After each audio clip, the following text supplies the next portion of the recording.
सवाल ये नहीं कि वक्त कैसा है, सवाल ये है कि तुम वक्त के साथ कैसे चलते हो। शिष्य मंत्रमुग्ध हो गए। उनकी आत्मा तक में कुछ हिल गया था।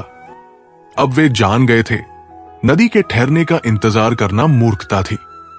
उन्हें तो इस बहती नदी में उतरकर सीखना था, संघर्ष करना था, बहना था, बढ़ना था। जीवन हमेशा बहता रहेगा, जैसे नदी की लहरें, कभी शांत, कभी उग्र, कभी मधुर, कभी डरावनी। लेकिन बहाव में ही जिंदगी है, संघर्ष में ही सौंदर्य है। जो बहाव के डर से किनारे बैठ जाते हैं, वे जीते जी मर जाते हैं। जो डर को चीरकर बहते हैं, वही असली मुसाफिर बनते हैं, वही असली विजेता। जो अंधेरों में चमकते तारे देख सकते हैं, वही मुसीबतों में भी अवसर पहचान सकते हैं। जिंदगी का सार इस इंतजार में नहीं है कि तूफान थम जाए, बल्कि इस हौसले में है कि तूफान में भी नाव खेते रहो। कभी सोचो, अगर नदी सिर्फ लहरों को देखकर रुक जाती तो क्या वो समंदर तक पहुंच पाती? नहीं, वो जानती है कि लहरें तो आती जाती है, लेकिन उसकी मंजिल स्थिर है, उसकी आत्मा बहाव में है। वैसे ही सुख और दुख इस जीवन रूपी नदी की अस्थायी लहरें हैं, जो हर पल बनती है, मिटती है, टूटती है, फिर से बनती है। लेकिन याद रखो, तुम लहर नहीं हो, तुम उस नदी के जल हो जो हर परिस्थिति में, हर मौसम में, हर दर्द और हर मुस्कान के साथ बहता ही रहता है, निरंतर, अविराम, अड़ेग। जब जीवन में बुरे समय की आंधी चले, जब चारों ओर अंधकार हो जाए, जब उम्मीदें डगमगाने लगे, तो डरना मत, क्योंकि बुरे वक्त का भी एक बुरा वक्त आता है। वो भी टूटता है, बिखरता है, जैसे रात के घने अंधेरे को भोर की पहली किरण छेद देती है। याद रखो, हर इंसान को कभी ना कभी अच्छे और बुरे वक्त का सामना करना पड़ता है। ये शाश्वत नियम है, कोई इससे बच नहीं सकता। लेकिन फर्क इस बात से पड़ता है कि कोई उस तूफान के बीच नाव खेता है या किनारे पर बैठकर आंसू बहाता है। मुश्किलें भी नदी की लहरों की तरह होती है, आती है, चली जाती है। जो ये समझ लेता है कि ये भी अस्थाई है, वही सच्चे अर्थों में जीना सीखता है। जो पानी की तरह बहता है, थमता नहीं, वो ही नए रास्ते बनाता है। चट्टानों को भी काटता है, रास्तों को भी गढ़ता है। धैर्य इस जीवन के महासागर में तुम्हारा सबसे बड़ा जहाज है। सब्र का फल मीठा होता है, ये कहावत तभी सच होती है जब कोई व्यक्ति वास्तव में धैर्य के बीज को सींचता है। धैर्य कोई मजबूरी नहीं, बल्कि विश्वास है, खुद पर, अपने मार्ग पर, अपनी नियति पर। पर क्या धैर्य रखना आसान है? बिल्कुल नहीं। धैर्य रखना मतलब अंधेरे में चलते रहना, बिना ये देखे कि रास्ता कहां खत्म होगा। धैर्य रखना मतलब तपते रेगिस्तान में इस यकीन के साथ कदम बढ़ाना कि कहीं ना कहीं पानी जरूर मिलेगा। श्री कृष्ण कहते हैं, सच तो ये है, जीवन में सरल कुछ भी नहीं है। हर आसान चीज पहले कठिन थी। हर चमकती मंजिल के पीछे अनगिनत अंधेरी रातें होती हैं। हर मुस्कुराता चेहरा एक संघर्ष की दास्तान छिपाए होता है। समय और परिस्थितियां स्थिर नहीं रहती, जैसे नदी का बहाव एक जैसा नहीं रहता। कभी ये तेज होता है, कभी मंद, कभी विकराल, कभी शांत। वैसे ही तुम्हारी जिंदगी भी। जब जीवन सरल होता है, तब निर्णय लेना आसान लगता है, लेकिन जब परिस्थिति प्रतिकूल हो, जब सब कुछ हाथ से फिसलता लगे, जब उम्मीदें बिखरती नजर आएं, तभी असली चरित्र का, असली ताकत का, असली धैर्य का इम्तिहान होता है। हर कोई अच्छे वक्त में मुस्कुरा सकता है, पर सच्चा विजेता वो है जो बुरे वक्त में भी अपने हौसलों को मरने नहीं देता। याद रखो, बुरा वक्त हर किसी के जीवन में आता है, लेकिन कुछ लोग उसमें टूट जाते हैं और कुछ लोग उसमें तराशे जाते हैं। जैसे आग सोने को तपाकर उसे कुंदन बना देती है, वैसे ही मुश्किलें इंसान को उसकी असली चमक देती है। जो विपरीत परिस्थितियों में भी अपने विचारों की, अपने इरादों की मशाल जलाए रखते हैं, वही समय के महासागर को पार करते हैं। प्रतिपक्ष में धैर्य ही वो कुंजी है जो हर ताले को खोलती है, क्योंकि जब संकट आता है, सबसे पहले मन में घबराहट जन्म लेती है, सोच धुंधली हो जाती है, उम्मीदें कमजोर पड़ने लगती हैं, निर्णय लेने की क्षमता डगमगाने लगती है। जो बिना धैर्य के होते हैं वे छोटे से तूफान में भी अपना मार्ग खो बैठते हैं, लेकिन जो धैर्य रखते हैं वे तूफानों में भी सितारे ढूंढ लेते हैं। जब मन विचलित हो, जब दिल हार मानने को कहे, तो बस एक पल ठहरकर नदी के बहाव को देखना, समझना। जैसे नदी थमती नहीं, वैसे ही तुम्हें भी नहीं थमना है। धैर्य वो शक्ति है जो अंधेरी रात में भी उम्मीद के दीपक जलाए रखती है। धैर्य वो पुल है जो हार और जीत के बीच खाई को पाटता है। जिसके पास धैर्य है वो हार कर भी हारता नहीं, वो गिर कर भी उठता है, वो बिखर कर भी संवरता है। लेकिन धैर्य का अर्थ केवल इंतजार नहीं, बल्कि सही समय का इंतजार करते हुए निरंतर तैयारी करना भी है। धैर्य रखना मतलब परिस्थितियों से नहीं हारना, बल्कि उनके बीच रास्ता बनाते रहना है। धैर्य वह है जो आग में तपकर भी मुस्कुराता है। ऐसे ही धैर्य का गहरा पाठ सिखाने वाली एक कहानी है। एक समय की बात है, एक राजा अकेले शिकार के लिए जंगल गया, लेकिन शिकार तो दूर, वो रास्ता ही भटक गया। कभी कभी जीवन भी ऐसा ही होता है। हम कुछ खोजने निकलते हैं और खुद को खो बैठते हैं। भटकते भटकते राजा एक ऊंचे पहाड़ पर चढ़ा। शायद कोई रास्ता, कोई संकेत दिखाई दे जाए, लेकिन दूर दूर तक बस वीरानी थी। ना कोई इंसान, ना कोई गांव, ना कोई उम्मीद। थककर, निराश होकर वो नीचे उतरा। जैसे जीवन में कई बार हमारी उम्मीदें थक जाती है, लेकिन यात्रा फिर भी जारी रहती है। अंधेरा गहराने लगा था, हर दिशा अज्ञात थी, परंतु कहते हैं जब चारों ओर अंधकार छा जाए तो कहीं ना कहीं एक रोशनी भी चमकती है। थोड़ी देर बाद राजा ने दूर कहीं एक हल्की सी रोशनी देखी। उसे देखकर वो चल पड़ा। उम्मीद की उस छोटी सी लौ के पीछे चलते चलते वो एक छोटी सी झोपड़ी के पास पहुंचा। झोपड़ी के बाहर एक बुजुर्ग महिला बकरी को चारा खिला रही थी। उसने राजा को देखा और सोचा, शायद कोई सिपाही है जो रास्ता भटक गया है। उसने प्रेम पूर्वक उसका स्वागत किया, पानी पिलाया, विश्राम के लिए एक छटाई बिछाई और फिर गर्मा गर्म भोजन परोसा। भूख से बेहाल राजा ने बिना सोचे समझे थाली में हाथ डाल दिया और गर्म भोजन ने उसकी उंगलियां जला दी। कुछ चावल नीचे गिर पड़े। उसकी ये जल्दबाजी देख बुजुर्ग मुस्कुराई और बोली, बेटा, तुम भी अपने राजा की तरह अधीर हो। बिना सोचे जल्दबाजी करते हो, इसलिए अपनी उंगलियां भी जला ली और भोजन भी बर्बाद कर दिया। राजा चौंक गया। उसने आश्चर्य से पूछा, तुम ऐसा क्यों कहती हो? हमारे राजा तो बड़े साहसी हैं। बूढ़ी औरत शांत मुस्कान के साथ बोली, बेटा, हमारे राजा भी चाहते हैं कि वो जल्दी से सारे बड़े दुश्मन किलों पर विजय पाले, लेकिन वो छोटे छोटे किलों की अनदेखी कर रहे हैं।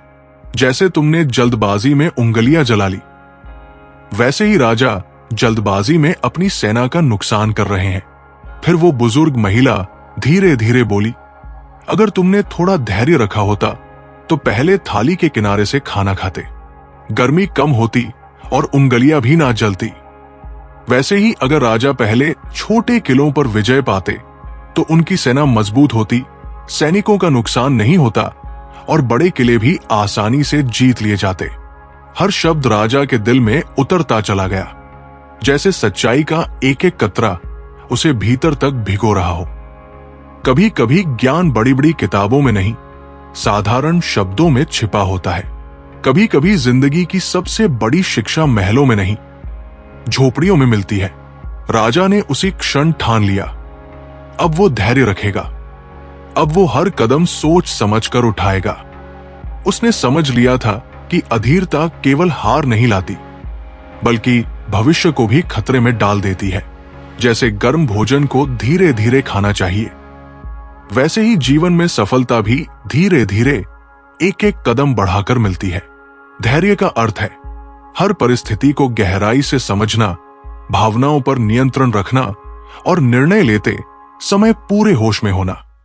धैर्य उस दीपक की तरह है जो आंधी में भी जलता है, ना कांपता है, ना बुझता है।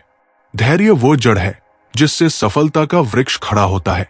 शांत रहो, वक्त सबका आता है, और जब तुम्हारा आएगा तब सिर्फ तारीख नहीं बदलेगी, इतिहास भी लिखा जाएगा। श्री कृष्ण कहते हैं, कई जीत बाकी है, कई हार बाकी है, अभी तो जिंदगी का सार बाकी है। रास्तों से थक मत जाना, क्योंकि मंजिल से पहले भी कई बार रास्ते थमते हैं। यहां से चले हैं नई मंजिल के लिए। ये तो सिर्फ एक पन्ना था, पूरी किताब लिखनी अभी बाकी है। टूटने लगे हो हौसले तो ये याद रखना, बिना मेहनत के तख्तोताज नहीं मिलते। जो खुद में आग रखते हैं वही अंधेरों में भी रास्ता बना लेते हैं। जिनके इरादे पसीने से लिखे जाते हैं उनके मुकद्दर कोरे नहीं रहते। जुगनू भी अपने लिए रोशनी खुद पैदा करता है, क्योंकि उसे अंधेरे से डर नहीं, अंधेरे को जीतने का जुनून होता है। चाहे राह में कितने भी कांटे हों, चलता रहूंगा, गिरता रहूंगा, उठता रहूंगा, क्योंकि या तो मंजिल पा जाऊंगा या फिर एक अच्छा मुसाफिर बन जाऊंगा। परिश्रम का फल देर से ही सही, पर मीठा जरूर मिलता है। कर्म भूमि पर श्रम करना पड़ता है, अब सिर्फ लकीरें मिलती हैं, रंग तो हमें खुद भरने पड़ते हैं। दुनिया के सारे शौक पाले नहीं जाते, कांच के खिलौने हवा में उछाले नहीं जाते। जो मेहनत से डरते हैं वो सपनों की कश्ती किनारे तक नहीं पहुंचा सकते। ये दुनिया आसान नहीं, यहां हर सपना पसीने की कीमत मांगता है।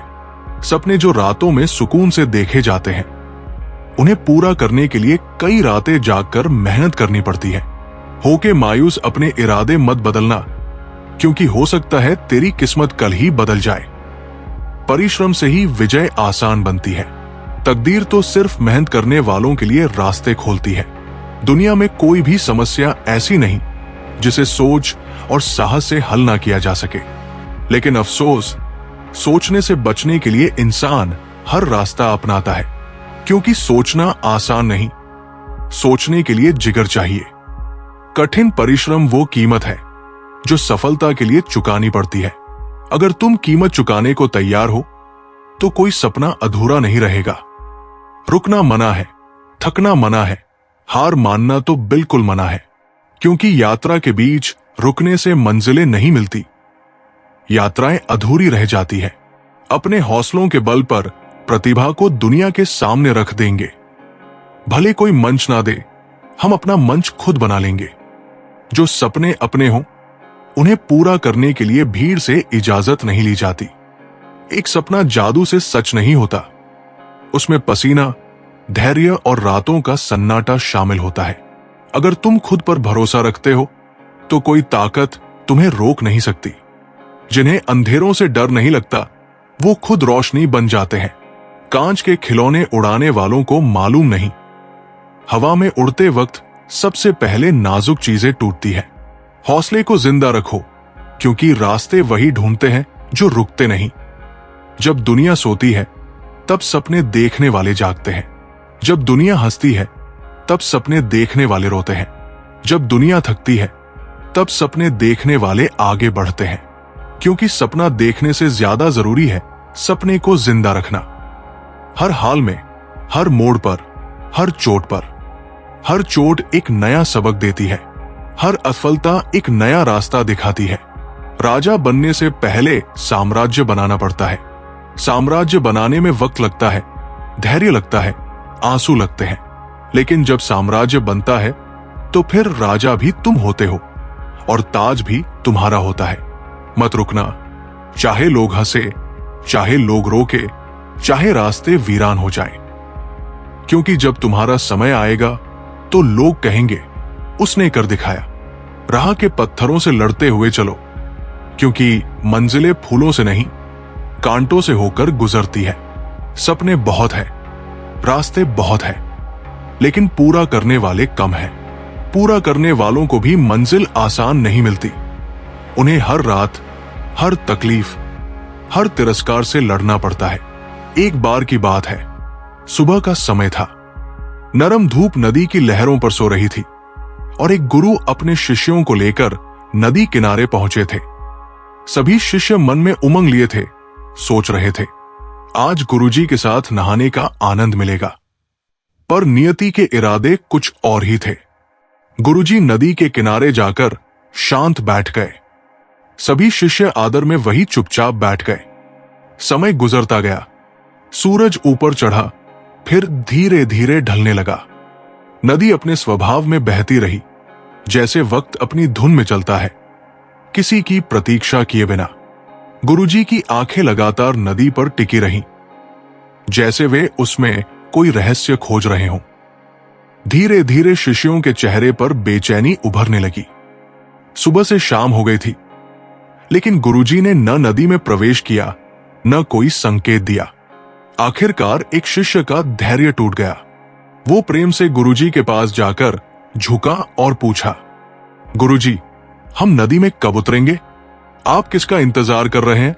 गुरुजी ने मुस्कुराते हुए कहा, जब इस नदी का बहाव रुक जाएगा, तब हम इसमें उतरेंगे। सभी शिष्य स्तब्ध रह गए। उन्होंने एक दूसरे को देखा। कई मन में सोचने लगे, नदी का बहाव तो कभी नहीं रुकता, तो क्या हम कभी उतर ही नहीं पाएंगे? एक और शिष्य ने साहस करके पूछा, गुरुजी, ये कैसे संभव है?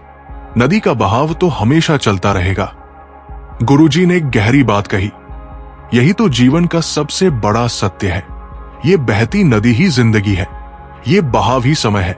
समय किसी के लिए नहीं रुकता, ना तुम्हारे लिए, ना मेरे लिए, ना किसी और के लिए। अब सवाल यह है, तुम बहती नदी के साथ आगे बढ़ना चाहते हो या किनारे बैठकर उसके रुकने का इंतजार करना चाहते हो? शिष्यों को गहराई से बात समझ आ गई। वे जान गए कि इंतजार कभी समस्या का हल नहीं हो सकता।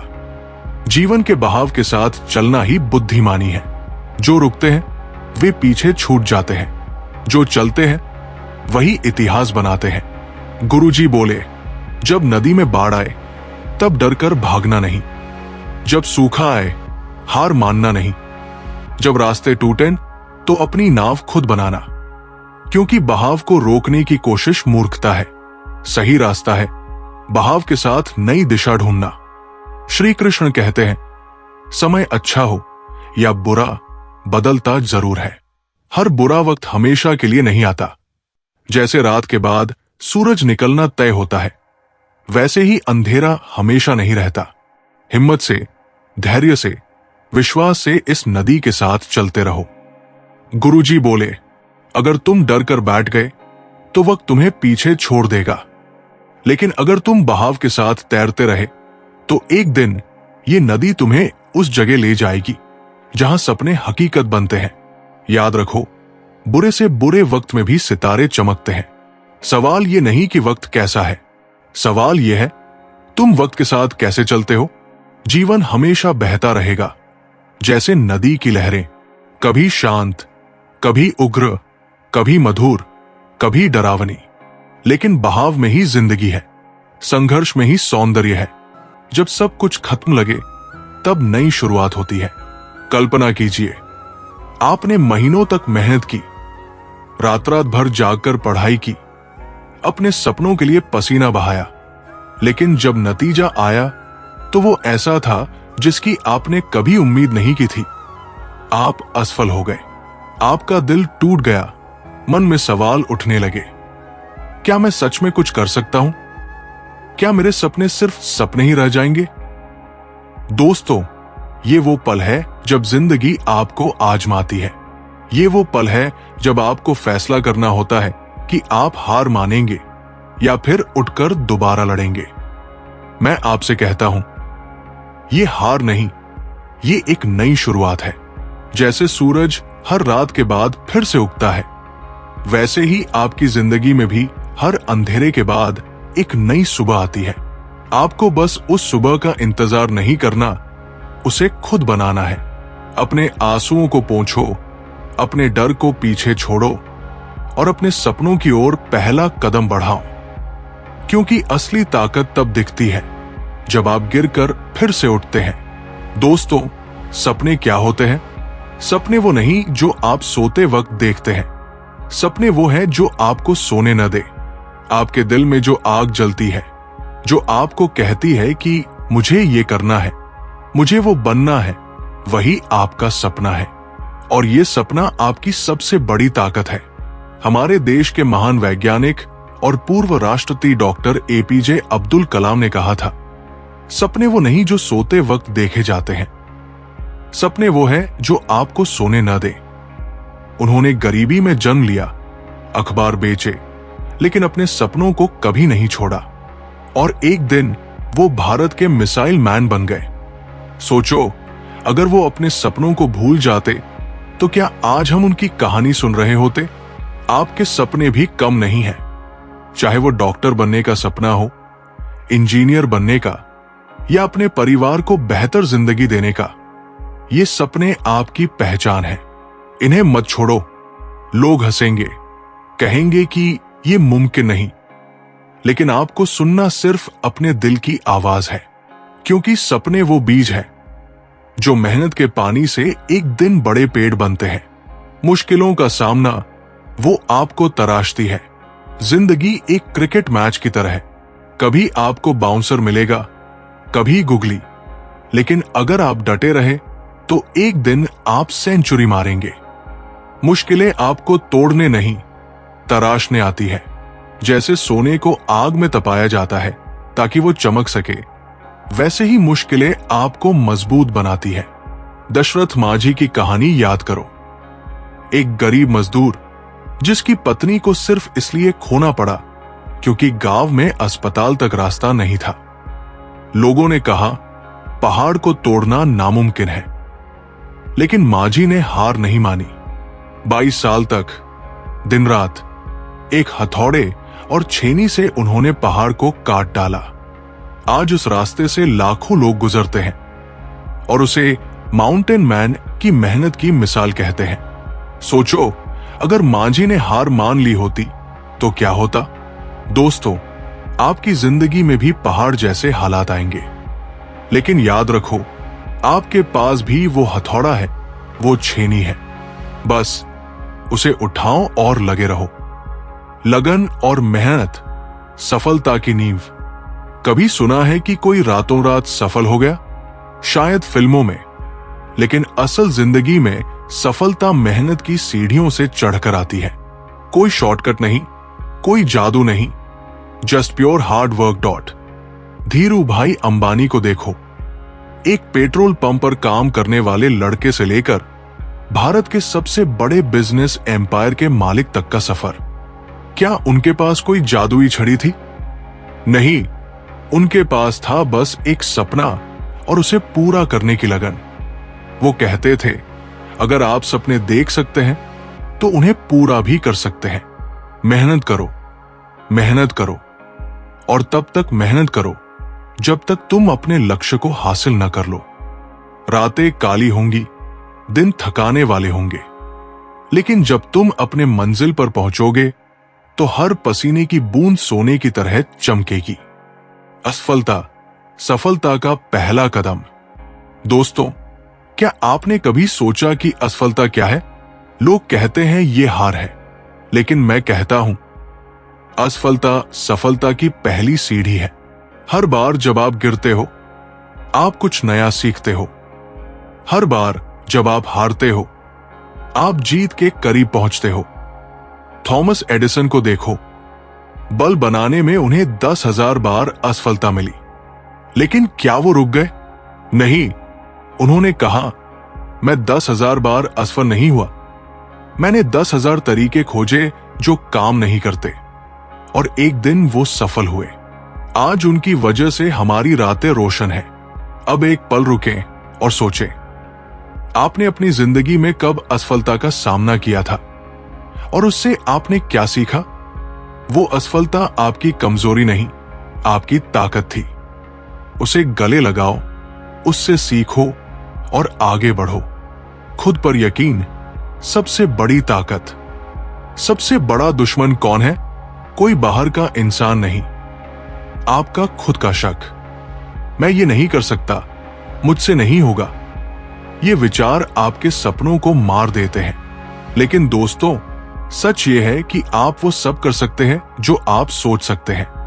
बस खुद पर भरोसा करो।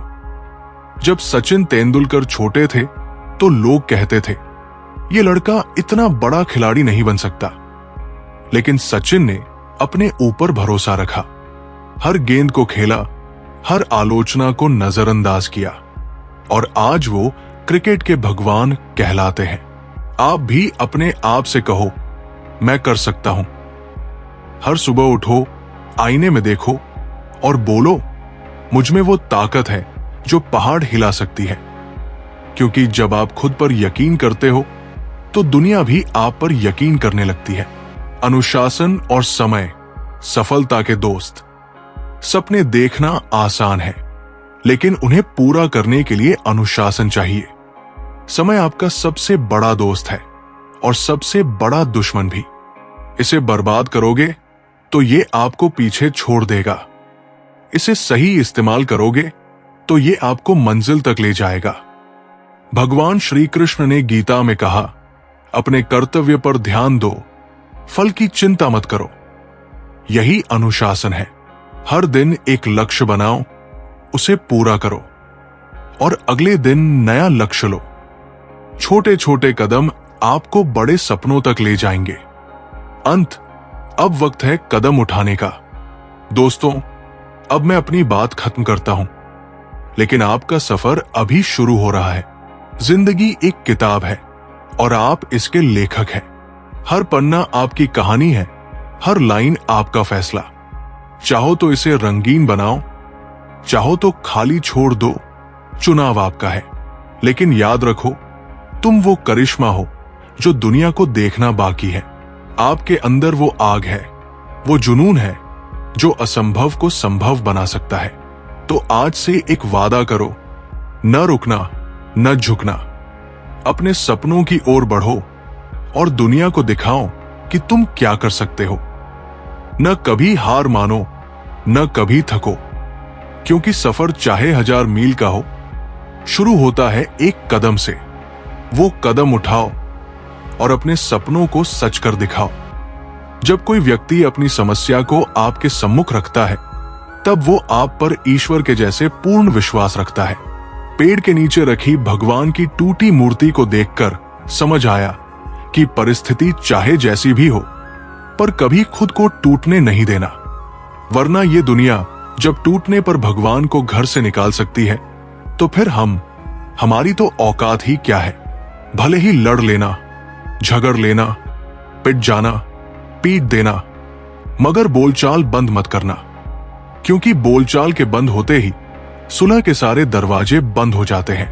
गुस्सा बुरा नहीं है। गुस्से के बाद आदमी जो बैर पाल लेता है वो बुरा है। गुस्सा तो बच्चे भी करते हैं, मगर बच्चे बैर नहीं पालते। वे इधर लड़ते झगड़ते हैं और उधर अगले ही क्षण फिर एक हो जाते हैं। कितना अच्छा रहे कि हर कोई बच्चा ही रहे। जो मुस्कुरा रहा है उसे दर्द ने पाला होगा, जो चल रहा है उसके पांव में छाला होगा। बिना संघर्ष के इंसान चमक नहीं सकता यारों। जो जलेगा उसी दिए में तो उजाला होगा। उदास होने के लिए उम्र पड़ी है। नजर उठाओ, सामने जिंदगी खड़ी है। अपनी हंसी को होठों से ना जाने देना, क्योंकि आपकी मुस्कुराहट के पीछे दुनिया पड़ी है। करने दो बकवास उन्हें जो करते हैं। खाली बर्तन और खाली दिमाग हमेशा आवाज करते हैं। मनुष्य की मानवता उसी वक्त नष्ट हो जाती है जब उसे दूसरों के दुख पर हंसी आने लगती है। सुख में मनुष्य ईश्वर को याद नहीं करता, जब दुख में होता है तभी याद करता है। क्योंकि दुख में हम जिम्मेदारी दूसरों पर डाल देते हैं और सुख में जिम्मेदारी खुद ले लेते हैं। जब से मुझे पता चला कि मखमल के गद्दों पर सोने वालों के सपने नंगी जमीन पर सोने वालों के सपनों से मधुर नहीं होते, तब से मुझे प्रभु के न्याय में और दृढ़ श्रद्धा हो गई। एक अच्छे इंसान को धोखा देना हीरे को फेंकने और चट्टान को उठाने के समान है। सुंदरता आपकी दृष्टिकोण में होती है। किसी को कीचड़ में खिला कमल भी लुभाता है और किसी को चांद में भी दाग नजर आते हैं। आप किसी का भाग्य नहीं बदल सकते, लेकिन अच्छी प्रेरणा देकर किसी का मार्गदर्शन तो कर ही सकते हैं। श्री कृष्ण कहते हैं, जीवन में कभी मौका मिले तो सारथी बनना, स्वार्थी नहीं। एक गांव में एक जवान लड़का रहता था और वो अपने आलस्य व कामचोरी के लिए मशहूर था। सभी गांववासी उसे आलसी कहकर ही पुकारते थे, क्योंकि वो पूरे दिन एक पेड़ के नीचे पड़ा रहता और लेटे लेटे वो अपने भविष्य के बारे में सोचता और अच्छे अच्छे सपने देखता। उसके दिन ऐसे ही आलस में गुजर रहे थे। लेकिन एक दिन उस गांव में एक साधु आए, जो कि अगले 3 दिनों तक वही ठहरने वाले थे। वे दिन भर लोगों से चंदा लेते, उपदेश देते और रात में गांव के बाहर बने मंदिर में आराम करते।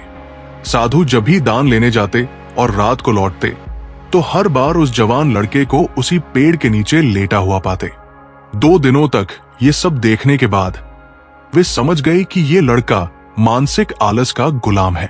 तीसरे दिन जब वे वापस लौट रहे थे, वे उस लड़के के पास गए जो अब भी वही लेटा हुआ था। साधु ने कहा, बेटे, मेरे पास तुम्हारे लिए एक काम है। मैं चाहता हूं कि तुम उस पहाड़ी की चोटी तक जाओ और वहां से मेरे लिए एक पंख लेकर आओ। लड़के ने लेटे लेटे ही अपना सिर उठाया और पहाड़ी की ओर देखा। फिर साधु की ओर उपहास से कहा, यह असंभव है। मैं उस पहाड़ी के ऊपर तक नहीं जा सकता। मैं बहुत आलसी हूं। साधु मुस्कुराए और बोले, अरे, मुझे जिस पंख की तलाश है वो इस पहाड़ी की चोटी पर भी नहीं मिलेगा। वो तो इस पहाड़ी के दूसरी तरफ एक गुफा के अंदर मिलेगा, जिसके लिए इस पहाड़ी के शिखर तक चढ़कर फिर नीचे उतरना होगा। लेकिन वो कोई साधारण पंख नहीं है। वो रेयर और सुंदर पंख है जो रोशनी बिखेरता है। साधु की बातों से लड़के के अंदर उत्सुकता जाग गई। उसने ऐसे पंख के बारे में पहले कभी नहीं सुना था। रोमांचक सफर की कल्पना से वो भीतर से उत्साहित हो गया। उसने साधु की चुनौती स्वीकार की और पहाड़ी की ओर चल पड़ा। चढ़ाई बहुत लंबी और मुश्किल थी। जल्द ही उसका शरीर थकने लगा, सांस फूलने लगी और पसीना बहने लगा। लेकिन फिर भी वो चलता रहा। जैसे जैसे वो ऊपर चढ़ता गया, उसे एक अनोखी खुशी महसूस होने लगी। आखिरकार जब वो कड़ी मेहनत के बाद शिखर पर पहुंचा, वो पूरी तरह से थक चुका था। लेकिन उसके चेहरे पर विजेता जैसी मुस्कान थी। उसने नीचे देखा। बहुत ही मनमोहक दृश्य था। अब असली चुनौती थी नीचे उतरने की और उस गुफा को खोजने की जिसमें वो पंख रखा हुआ था। ढलान गहरी थी, डर भी था, लेकिन साधु से किए वादे की वजह से वो आगे बढ़ता रहा। काफी खोजबीन के बाद अंततः वो गुफा तक पहुंचा। वहां उसने पंख को चमकते हुए पाया। ऊपर की सुराग से आती रोशनी उसे और भी अद्भुत बना रही थी।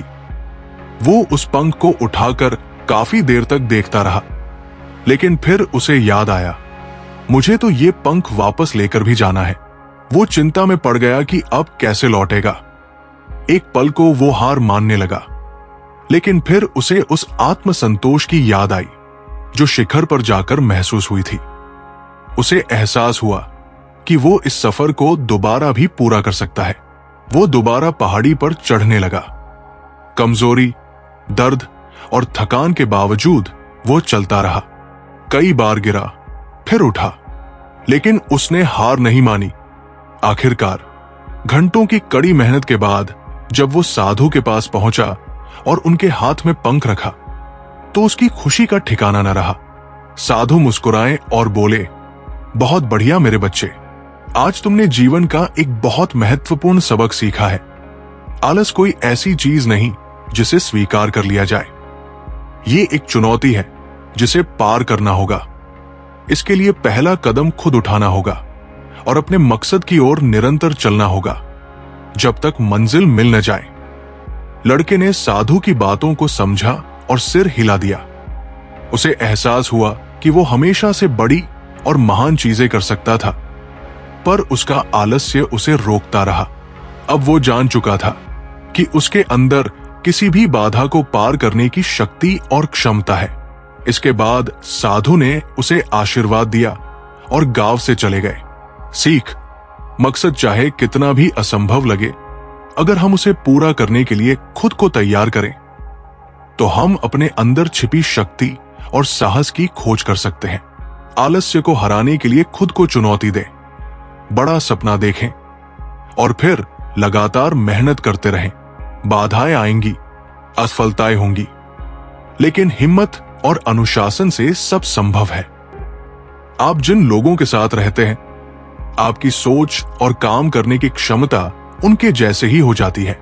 दोस्त ऐसे बनाओ जो आपको अच्छे काम करने के लिए उत्साहित करें और बुरे काम करने से तुरंत रोके। अगर आप अपने दम पर कोई सेकंड हैंड बाइक भी खरीद रहे हैं, तो आप उन लोगों से कई गुना ज्यादा सफल होंगे जो अपने माता पिता के पैसों के दम पर लाखों की कार में घूमते हैं। 16 से 25 की उम्र में जो लड़के अपना पूरा दिन लड़कियों के पीछे वेस्ट कर देते हैं, अंत में उन्हें न तो उनका प्यार मिलता है और न ही करियर। और इसी उम्र में जो लोग करियर बनाने के लिए मेहनत करते हैं, अंत में उन्हें उनका प्यार भी मिलता है और करियर भी। जब हम अपने मोबाइल का पासवर्ड किसी को नहीं देते, तो अपने जीवन का कंट्रोल किसी और को कैसे दे सकते हैं? खुद मेहनत कीजिए। या तो मैं कुछ नहीं करता, लेकिन जब मैं कुछ करता हूं, फिर उस काम को मुझसे बेहतर कोई नहीं कर सकता। अगर पढ़ने की या किसी काम को करने की आदत बनानी है, तो खुद से कमिटमेंट कर लीजिए कि अगले 1 महीने तक इस काम को इतनी देर हर हाल में करूंगा। यकीनन 1 महीने बाद आपको उस काम की आदत पड़ जाएगी। एक तो लोग खुद कोई अच्छा काम नहीं करेंगे, और जब कोई दूसरा करता है तो उसमें बुराई ढूंढना शुरू कर देंगे। यदि आप खुद किसी के लिए कुछ अच्छा नहीं कर सकते, तो आपको लोगों की अच्छाई में बुराई निकालने का कोई हक नहीं है। या तो आप काम कर लो या बहाना कर लो, दोनों चीजें एक साथ नहीं हो सकती। बार बार खुद को धोखा देना और गुमराह करना बंद कर दो। एक फाइनल डिसीजन अभी के अभी लो। रथ का खुद पर कोई जोर नहीं है। रथ पर घोड़े, उसके चालक और मालिक का अधिकार है, लेकिन रथ मालिक के हिसाब से नहीं चल रहा है। कभी घोड़े रथ को कहीं ले जाते हैं, तो कभी रथ चलाने वाला रथ को कहीं लेकर चला जाता है, लेकिन मालिक की बात कोई नहीं सुन रहा। इतिहास के बहुत से महान लोगों ने महान और बड़े काम की शुरुआत इसके साथ शुरू की। यदि मेरी तरह दिखने वाले बहुत से लोग महान सफलता हासिल कर सकते हैं, तो मैं क्यों नहीं? आप कुछ करो या ना करो, टाइम तो बीत ही रहा है। अगर टाइम बीत ही रहा है, तो इसका उपयोग किसी बेहतर काम में करो। आलसी बनने से काम नहीं चलने वाला। हमेशा अपना सर्वश्रेष्ठ प्रदर्शन करें, चाहे आपके दर्शकों की संख्या कितनी भी हो। दुखी रहना है तो सब में कमी खोजो, और प्रसन्न रहना है तो सब में गुण खोजो। जब तक किसी भी बात की पूरी जानकारी ना हो, तब तक हमें वहां मौन रहना ही उत्तम है, क्योंकि अधूरा सत्य पूर्ण झूठ से कई गुना ज्यादा खतरनाक होता है। प्रार्थना की रफ्तार इतनी तीव्र होती है कि जुबान पर आने से पहले ही परमात्मा तक पहुंच जाती है। जो किया है वो अवश्य सामने आएगा। कर्म किसी के सगे नहीं होते। जो व्यक्ति दूसरे की निंदा कर खुश होता है, वो ऐसा कर अपने जीवन के पुण्य को खत्म करता है, लेकिन वो एक दिन खुद लोगों की दृष्टि में निंदा का पात्र बन जाता है। क्योंकि निंदा करने से मनुष्य अपने जीवन का सिर्फ पुण्य ही नहीं, बल्कि पुण्य से प्राप्त हुए सुख, यश, कीर्ति सभी का सर्वनाश कर बैठता है। तुम उसके लिए शोक करते हो जो शोक करने के योग्य नहीं है, और ज्ञान की बातें करते हो। बुद्धिमान व्यक्ति न जीवित और न ही मृत व्यक्ति के लिए शोक करते हैं। दूसरों का भला करने वाले मनुष्य को हमेशा कष्टों का सामना करना पड़ता है, क्योंकि हमेशा फल देने वाले वृक्ष को भी पत्थरों की मार सहनी पड़ती है। भगवत गीता में लिखा है, युद्ध वही जीतता है जो युद्ध में लगने वाले समय से अधिक समय तक युद्ध जीतने की तैयारी करता है। जो योद्धा युद्ध से पहले जितनी मेहनत करेगा, उसे युद्ध के वक्त उतनी ही कम चोट आएंगी। विश्वास करो, तुम पर भगवान की बड़ी कृपा है, तभी तो तुम्हें मनुष्य देह मिला है। ये और भी विशेष कृपा समझो कि तुम्हें भजन करने की बुद्धि प्राप्त हुई और भजन के लिए स्व अवसर मिला। इस स्व अवसर को हाथ से मत जाने दो, नहीं तो पछताओगे। परिस्थिति का 3 प्रकार से सामना कर सकते हैं। पहला, या तो उसे स्वीकार कर लें। अगर स्वीकार नहीं कर सकते तो उसे बदलने की कोशिश करें, और अगर बदल भी नहीं सकते तो उसे नियति पर छोड़ दें। संसार के संयोग में जो सुख प्रतीत होता है, उसमें दुख भी मिला रहता है, परंतु संसार के वियोग से सुख दुख से अखंड आनंद प्राप्त होता है। निंदा आकाश की ओर फेंके गए उस पत्थर के समान है जो लौटकर उसी पर गिरता है जिसने उसे फेंका था। ये जिंदगी हंसी है, इससे प्यार करो। अभी है रात तो सुबह का इंतजार करो। वो पल भी आएगा जिसकी ख्वाहिश है। आप रब पर रखो भरोसा, वक्त पर एतबार करो। कल को आसान बनाने के लिए आज आपको कड़ी मेहनत करनी ही पड़ेगी। हमारे आलस्य की सजा सिर्फ हमारी असफलता नहीं है, दूसरों की सफलता भी है। सफलता पाने के लिए हमें पहले विश्वास करना होगा कि हम कर सकते हैं। गलती हर इंसान से होती है, लेकिन गलती सुधारता वही इंसान है जो दिल से साफ होता है और रिश्तों को खोना नहीं चाहता। जब किसी की नजरअंदाज करने की आदत हद पार कर जाए तो अजनबी बन जाना ही मुनासिब होता है।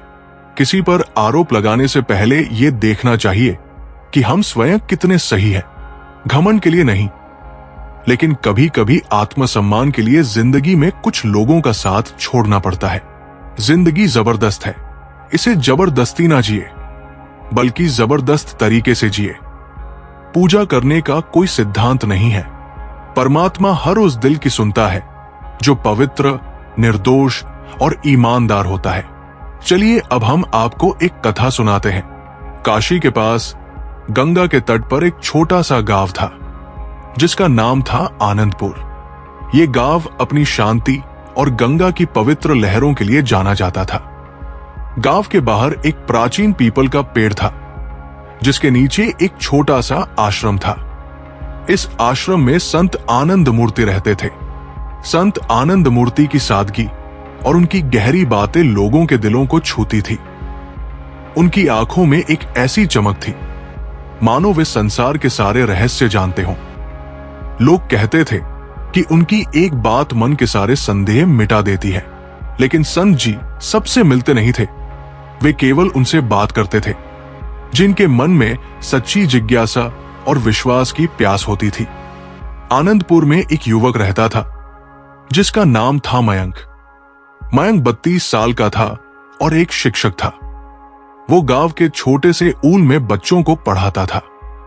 मयंक का स्वभाव शांत था और वो बच्चों से बहुत प्यार करता था, लेकिन उसके मन में एक गहरी उदासी थी। कई साल पहले उसके नौकरी की तलाश में शहर गया था, लेकिन वहां उसे धोखा मिला। एक कंपनी ने उससे मेहनत करवाई और फिर बिना वेतन दिए निकाल दिया। उस घटना ने मयंक के मन में विश्वास की कमी पैदा कर दी। वो अब न किसी पर भरोसा करता था, न ही अपने सपनों पर। वो सोचता था दुनिया झूठ और स्वार्थ से भरी है, मेहनत का कोई फल नहीं मिलता। एक दिन मयंक स्कूल से लौट रहा था जब उसकी मुलाकात एक बूढ़े साधु से हुई। साधु ने उससे पानी मांगा। मयंक ने अपनी बोतल से पानी दिया और साधु से बात करने लगा। साधु ने कहा, बेटा, तुम्हारे चेहरे पर उदासी है, क्यों न तुम संत आनंद मूर्ति से मिलो, वे तुम्हें रास्ता दिखा सकते हैं। मयंक को यह सुझाव बेकार लगा। उसने सोचा, संत महात्मा तो बस कहानियों में होते हैं, वे मेरी परेशानियां क्या समझेंगे। लेकिन साधु की बात उसके मन में अटक गई। उस रात वो सो नहीं पाया और सुबह सुबह आश्रम की ओर चल पड़ा। आश्रम में एक शांत माहौल था। कुछ शिष्य गंगा के किनारे ध्यान कर रहे थे और हवा में अगरबत्ती की हल्की खुशबू तैर रही थी। मयंक ने एक शिष्य से पूछा, संत जी कहाँ हैं? शिष्य ने कहा, वे गंगा के तट पर बैठे हैं, लेकिन पहले अपने मन को तैयार कर लो। संत जी संदेह से भरे मन से नहीं मिलते। मयंक गंगा के किनारे गया। वहां संत आनंद मूर्ति एक पत्थर पर बैठे थे। उनके हाथ में एक माला थी और उनकी आंखें गंगा की लहरों में खोई थी। मयंक ने झिझकते हुए कहा, नमस्ते, मैं मयंक हूं, मुझे आपसे कुछ सवाल पूछने हैं। संत ने मुस्कुराते हुए कहा, मयंक, बैठो, सवाल मन का बोझ है। पहले ये बताओ, तुम्हारा मन इतना उदास क्यों है? मयंक ने अपनी सारी कहानी सुनाई। कैसे उसे शहर में धोखा मिला, कैसे उसने मेहनत की लेकिन कुछ हासिल नहीं हुआ, और कैसे अब वो किसी पर विश्वास नहीं करता। उसने कहा, संत जी, मैं बच्चों को पढ़ाता हूं, लेकिन मुझे लगता है कि मेरा जीवन बेकार है। मैं मेहनत करता हूं, लेकिन मुझे डर है कि फिर से धोखा मिलेगा। मैं विश्वास कैसे करूं? संत ने गंगा की ओर इशारा किया और कहा, देखो गंगा कितनी उदार है। वो सबको पानी देती है, संत को, पापी को, पशु को, पक्षी को। वो बिना ये सोचे बहती है कि उसे क्या मिलेगा। तुम भी अपने मन को ऐसा बनाओ।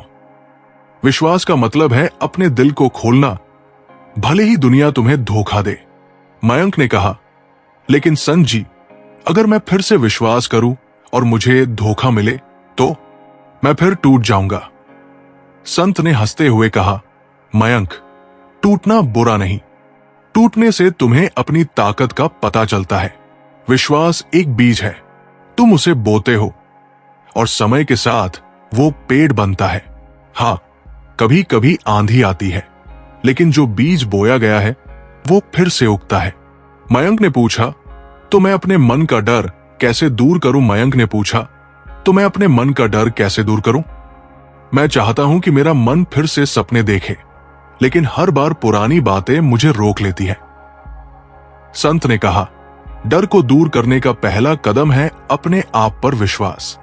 तुम अपने मन को दोष देते हो, लेकिन तुमने उसे कभी समझने की कोशिश नहीं की। हर दिन थोड़ा समय अपने लिए निकालो, अपनी सांसों पर ध्यान दो, अपने विचारों को देखो। धीरे धीरे तुम्हारा मन तुम्हारा दोस्त बन जाएगा। संत ने एक कहानी सुनाई। कई साल पहले इस गांव में एक किसान रहता था। वो बहुत मेहनती था, लेकिन एक साल बाढ़ ने उसकी सारी फसल बर्बाद कर दी। वो निराश हो गया और सोचने लगा कि अब वो कभी खेती नहीं करेगा। एक दिन वो मेरे पास आया और बोला, संत जी, मैंने मेहनत की, फिर भी सब कुछ खो गया। अब मैं क्या करूं?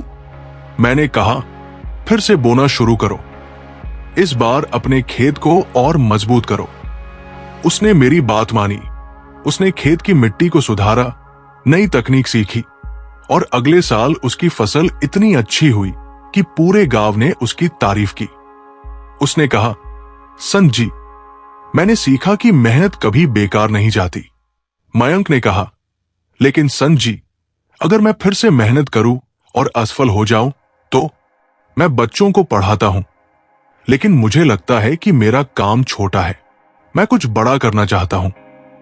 संत ने जवाब दिया, मयंक, कोई काम छोटा या बड़ा नहीं होता। तुम बच्चों को पढ़ाते हो, तुम उनके सपनों को पंख देते हो। यह सबसे बड़ा काम है। लेकिन अगर तुम्हारा मन कुछ और करना चाहता है तो उसे सुनो। अपने दिल की आवाज पर विश्वास करो। संत ने मयंक को एक काम सौंपा।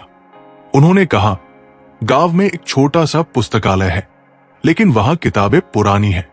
तुम अपनी तनख्वाह का कुछ हिस्सा वहां नई किताबें लाने के लिए दान करो। और हां, हर हफ्ते एक दिन बच्चों को कहानियां सुनाओ, उन्हें प्रेरणा दो। मयंक को यह विचार पसंद आया। उसने अपनी तनख्वाह से कुछ पैसे बचाए और पुस्तकालय के लिए नई किताबें खरीदी। हर रविवार को वो बच्चों को कहानियां सुनाता, साहस की, मेहनत की और विश्वास की। बच्चे उसकी कहानियों को बड़े चाव से सुनते। एक दिन एक छोटी लड़की, जिसका नाम था अनन्या, ने कहा, सर, आपकी कहानियों ने मुझे सिखाया कि मैं अपने सपनों पर विश्वास करूं। मैं एक दिन डॉक्टर बनूंगी। मयंक की आंखें नम हो गई। उसे लगा कि उसका जीवन अब सार्थक हो रहा है। कुछ महीनों बाद मयंक फिर संत आनंद मूर्ति से मिलने गया। इस बार उसके चेहरे पर एक नई चमक थी। उसने कहा, संत जी, आपने मुझे विश्वास करना सिखाया। बच्चों की मुस्कान देखकर मेरा डर कम हो गया है। मैं अब एक बड़ा पुस्तकालय बनाना चाहता हूं, जहां गांव के बच्चे मुफ्त में पढ़ सके। संत ने मुस्कुराते हुए कहा, मयंक, तुमने अपने मन का डर जीत लिया, लेकिन याद रखो, यह रास्ता आसान नहीं होगा। तुम्हें धैर्य और विश्वास चाहिए। मयंक ने कहा, संत जी, अब मुझे डर नहीं लगता। मैं जानता हूं कि यह मेरा रास्ता है। मयंक ने गांव वालों से मदद मांगी। उसने अपने दोस्तों और स्कूल के शिक्षकों को साथ लिया। धीरे धीरे गांव में एक बड़ा पुस्तकालय बन गया। बच्चे वहां पढ़ने आते और मयंक उनकी मदद करता। उसका पुस्तकालय गांव का गर्व बन गया। मयंक का मन अब शांत था। उसने सीखा कि विश्वास और प्रेम से हर डर को जीता जा सकता है। कुछ साल बाद संत आनंद मूर्ति पुस्तकालय आए। उन्होंने बच्चों को पढ़ते और हंसते देखा। उन्होंने मयंक से कहा, बेटा, तुमने विश्वास का दिया जलाया। तुमने न केवल अपना उद्देश्य ढूंढा बल्कि दूसरों को भी प्रेरणा दी। मयंक ने संत के चरण छुए और कहा, संत जी, ये सब आपकी कृपा से हुआ। सीख, ये कहानी हमें सिखाती है कि विश्वास वो शक्ति है जो हमें अंधेरे से प्रकाश की ओर ले जाती है। आत्मखोज और निस्वार्थ प्रेम के माध्यम से हम अपने जीवन का उद्देश्य पा सकते हैं। मेहनत और धैर्य से हर सपना सच हो सकता है और दूसरों के लिए जीना ही सच्ची सफलता है। आजकल हमारे देश में, यहां तक कि दुनिया के कई विकसित देशों में प्रेत बाधित जीवन की बड़ी चर्चा होती है। अप्रत्याशित घटनाओं को मीडिया बढ़ा चढ़ाकर बताता है। कोई कहता है चीजें अपने आप हिलती है, कोई कहता है कि ऊपर की हवा लग गई। कैसे मनुष्य का डर उसकी मनोदशा को एक दृश्य बना देता है। हनुमान चालीसा में एक पंक्ति में लिखा गया है, भूत पिशाच निकट नहीं आवे, महावीर जब नाम सुनावे। इसका सीधा अर्थ है, यदि आप किसी परम शक्ति से जुड़े हैं जो आपके ही भीतर है, जो आत्मा की शक्ति हो सकती है, तो फिर आपको इन सब बातों से अपने आप मुक्ति मिल जाएगी। पर यदि कोई मान ले कि भूत पिशाच होते हैं, तो फिर यूं समझिए कि हमारे दुर्गुण ही सबसे बड़े भूत पिशाच हैं और हमें उनसे मुक्ति पानी चाहिए। जीवन में जब भी हम खराब दौर से गुजरते हैं, तब मन में ये विचार आता है कि परमात्मा मेरी परेशानी देखता क्यों नहीं है, मेरे दुख कम क्यों नहीं करता। पर याद रखना, जब परीक्षा चल रही होती है तब शिक्षक मौन रहता है। कांटों पर चलकर फूल खिलते हैं, विश्वास पर चलकर भगवान मिलते हैं। एक बात सदा याद रखना दोस्त, सुख में सब मिलते हैं लेकिन दुख में सिर्फ भगवान मिलते हैं। जितना कठोर बनोगे उतनी ही जल्दी लोग आपको हृदय से निकाल देंगे, चाहे आप उनके लिए कितने भी जरूरी हों। जीव जन्म से होती है और मृत्यु तक रहती है क्योंकि वह कोमल होती है। दांत जन्म के बाद में आते हैं और मृत्यु से पहले चले जाते हैं क्योंकि वे कठोर होते हैं। मूर्ख की संगत नहीं करनी चाहिए। मूर्खों की संगत से केवल दुख, समस्या और अशांति ही मिलती है। जैसे लोहा जल पर नहीं तैर सकता है, वैसे ही मूर्ख की संगत से कोई लाभ नहीं मिल सकता है। स्वाति नक्षत्र की बूंद जब केले के पत्ते पर पड़ती है तो वो कपूर बन जाती है, सीप में पड़ती है तो मोती बन जाती है और सांप के मुंह में पड़ती है तो वो विष बन जाती है। जैसी संगत होती है वैसी रंगत छड़ जाती है। जो स्वयं से प्रेम करता है वही संसार से निस्वार्थ प्रेम कर सकता है। जो भीतर खाली है वही दूसरों से अपेक्षाएं करता है। रवि हर किसी से उम्मीद करता था कि लोग उसे सराहें, उसकी मदद करें।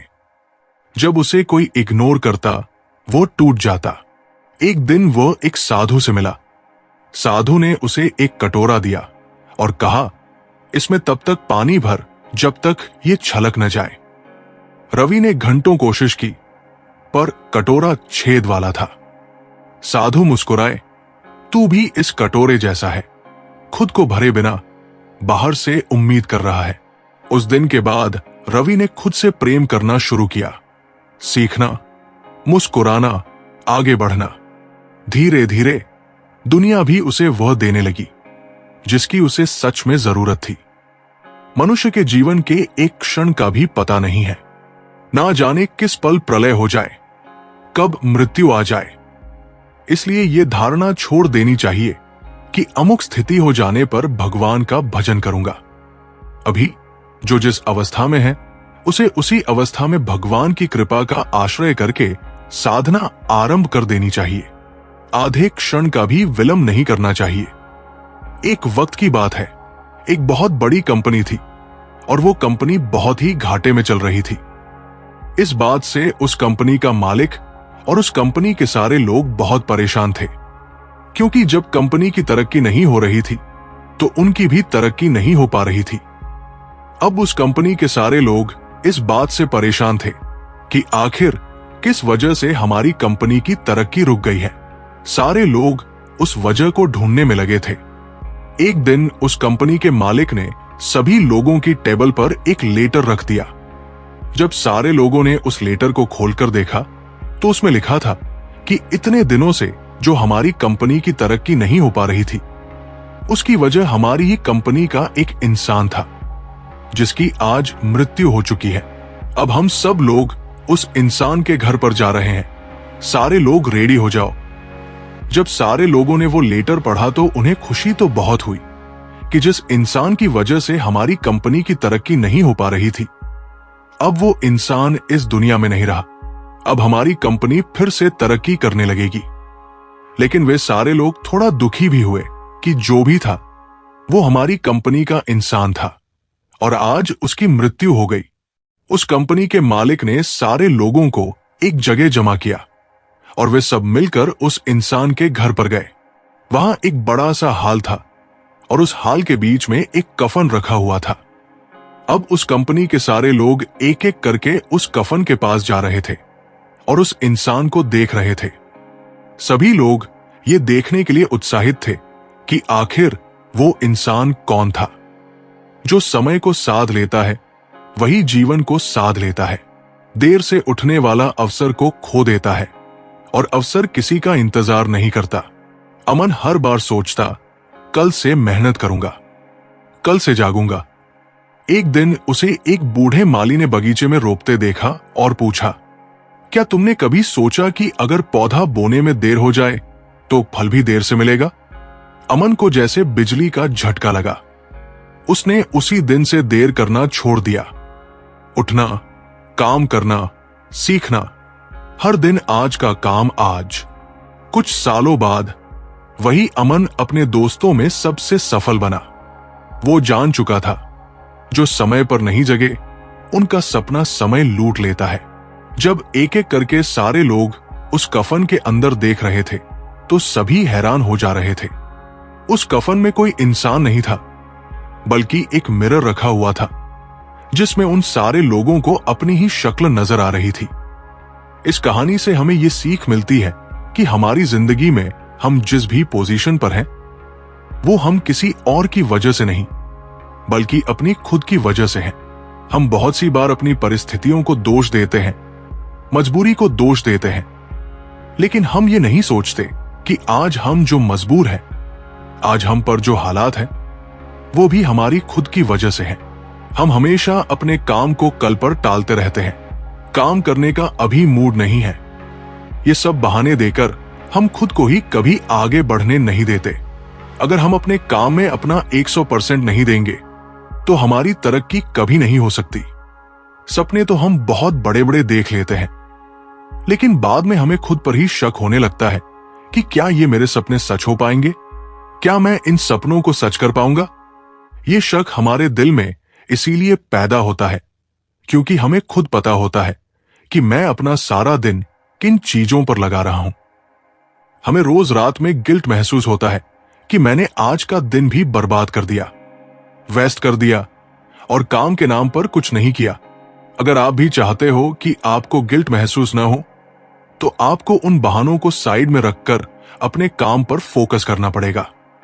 कहते हैं ना, मेहनत इतनी खामोशी से करो कि कामयाबी शोर मचा दे। जीवन में कितना भी बड़ा दुख क्यों ना आ जाए, अगर उसको ठीक कर पाना आपके बस में नहीं है तो 5 मिनट से ज्यादा दुखी मत होना और आगे बढ़ जाना। तभी जीवन जीना सीख पाओगे, वरना जीवन भर किसी ना किसी बात को लेकर दुखी ही रहोगे।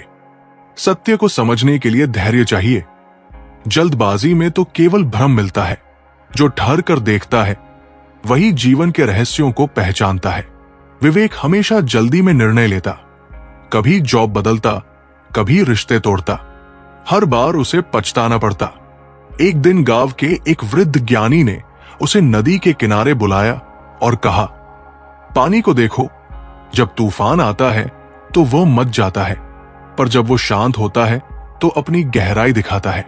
विवेक ने समझा कि उसका जीवन भी वैसा ही है। उसने जल्दबाजी छोड़ दी, सोच समझकर कदम उठाने लगा। धीरे धीरे वो अपनी गलतियों से मुक्त हो गया और एक ऐसा जीवन जीने लगा जिसमें ठहराव और सफलता दोनों थे। अपने सपनों को पूरा करने के लिए एक निश्चित योजना बनाएं और उस पर कार्य तुरंत शुरू कर दें। फिर चाहे इस योजना को शुरू करने के लिए तैयार हो या न हो, आप जिन लोगों के साथ रहते हैं, आपकी सोच और काम करने की क्षमता उनके जैसी ही हो जाती है। दोस्त ऐसे बनाओ जो आपको अच्छे काम करने के लिए उत्साहित करें और बुरे काम करने से तुरंत रोकें। अगर आप अपने दम पर कोई सेकंड हैंड बाइक भी खरीद रहे हैं, तो आप उन लोगों से कई गुना ज्यादा सफल होंगे जो अपने माता पिता के पैसों के दम पर लाखों की कार में घूमते हैं। 16 से 25 की उम्र में जो लड़के अपना पूरा दिन लड़कियों के पीछे वेस्ट कर देते हैं, अंत में उन्हें न तो उनका प्यार मिलता है और न ही करियर। और इसी उम्र में जो लोग करियर बनाने के लिए मेहनत करते हैं, अंत में उन्हें उनका प्यार भी मिलता है और करियर भी। जब हम अपने मोबाइल का पासवर्ड किसी को नहीं देते, तो अपने जीवन का कंट्रोल किसी और को कैसे दे सकते हैं? जिसे अपने कर्म पर विश्वास होता है, उसे परिणाम की चिंता नहीं होती, क्योंकि वो जानता है कि बीज बोया है तो फल अवश्य आएगा। श्रेया ने नया बिजनेस शुरू किया, पर हर महीने उसे यही डर सताता, अगर फ्लॉप हो गया तो? एक दिन उसके गुरु ने एक बीज उसकी हथेली पर रख दिया और कहा, इसे जमीन में डालो, पानी दो, पर हर रोज इसे खोद कर मत देखो कि अंकुर आया या नहीं। श्रेया हंस पड़ी और समझ गई। उसने नतीजों की चिंता छोड़ दी, पूरी लगन से काम किया। कुछ महीनों में ही उसका बिजनेस फलने फूलने लगा। उसे अब यकीन हो चुका था, जब कर्म शुद्ध हो तो परिणाम की चिंता करना मूर्खता है। जब एक बार दिमाग में प्लान बन जाता है कि मुझे ये काम करना है, फिर मेरे पास दूसरा कोई ऑप्शन नहीं बचता। मैं ये सोचने में समय बर्बाद नहीं करता कि आज करूं, कल करूं या परसों करूं। एक बार मैंने ठान लिया कि मुझे ये करना है, तो मैं उसे तुरंत शुरू कर देता हूं। समय रहते सपनों को पूरे नहीं कर पाओगे तो जीते जी मर जाओगे। समय को जब आप अपने हिसाब से रखते हो, तब समय आपको सुख देता है, और जब समय आपको अपने अनुसार रखता है, तो समय आपको दुख देता है। कमजोर लोग अपमान का बदला लड़कर लेते हैं और बुद्धिमान लोग सफल होकर। अपमान का बदला लेना है तो इतने सफल होइए कि अपमान करने वालों की आपसे बात तक करने की औकात ना रहे। जिम्मेदार लड़के अपने पिता की दौलत पर नहीं, बल्कि वे जिम्मेदारी लेकर इतनी मेहनत करते हैं कि बुढ़ापे में उनके पिता को मेहनत ना करनी पड़े। जो अपनी मेहनत पर यकीन करते हैं, वे जीवन में कभी नहीं भटकते। वे एक दिन मंजिल तक पहुंच ही जाते हैं। आप जो बनना चाहते हैं, उस तक जाने के रास्ते आपके पैरों के नीचे ही है। चलने की शुरुआत कीजिए। अगर आप अकेले खुश नहीं हो, तो आप किसी दूसरे के साथ भी खुश नहीं रह सकते। किसी की अकड़ सहने, उससे दबने और रोने से बेहतर है खुद इस लायक बन जाओ कि न किसी की अकड़ सहनी पड़े, न किसी से दबना पड़े और न किसी के लिए रोना पड़े। यदि कोई व्यक्ति बात करते वक्त कम बोलता है और जब बोलता है तो तेज और सीधे पॉइंट पर बोलता है, तो वो अपनी कुछ बातें सीक्रेट रखने की अधिक संभावना रखता है। हर पल तुम्हारी एक सांस कम हो रही है। कोई उसे जी लेता है, कोई उसे काट लेता है। जीवन सिर्फ एक सांस है, इसे इसकी पूर्णता में जी लो। आप जीवन काटने नहीं, जीने आए हो।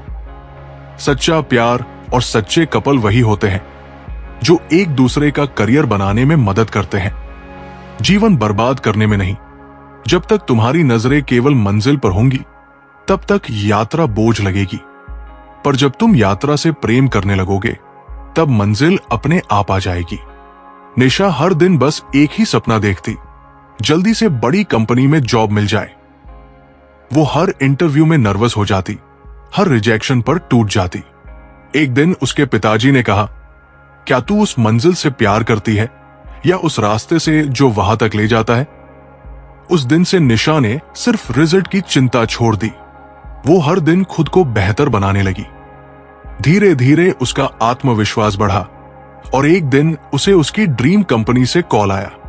उसने मुस्कुराकर कहा, अब मंजिल आई है, क्योंकि अब मैंने रास्ते से मोहब्बत की है। अगर आप किसी चीज को उसके मालिक के रूप में देखते हैं तो उस चीज को खरीदने की संभावना बढ़ जाती है। किसी चीज को पाने के लिए मेहनत इस हद तक कीजिए कि किस्मत भी बोल पड़े, ये चीज तेरे लिए ही बनी है।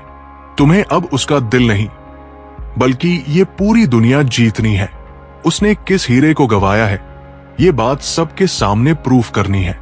जो लोग काम करते हुए संगीत सुनते हैं, उन लोगों पर काम के दबाव का असर कम होता है।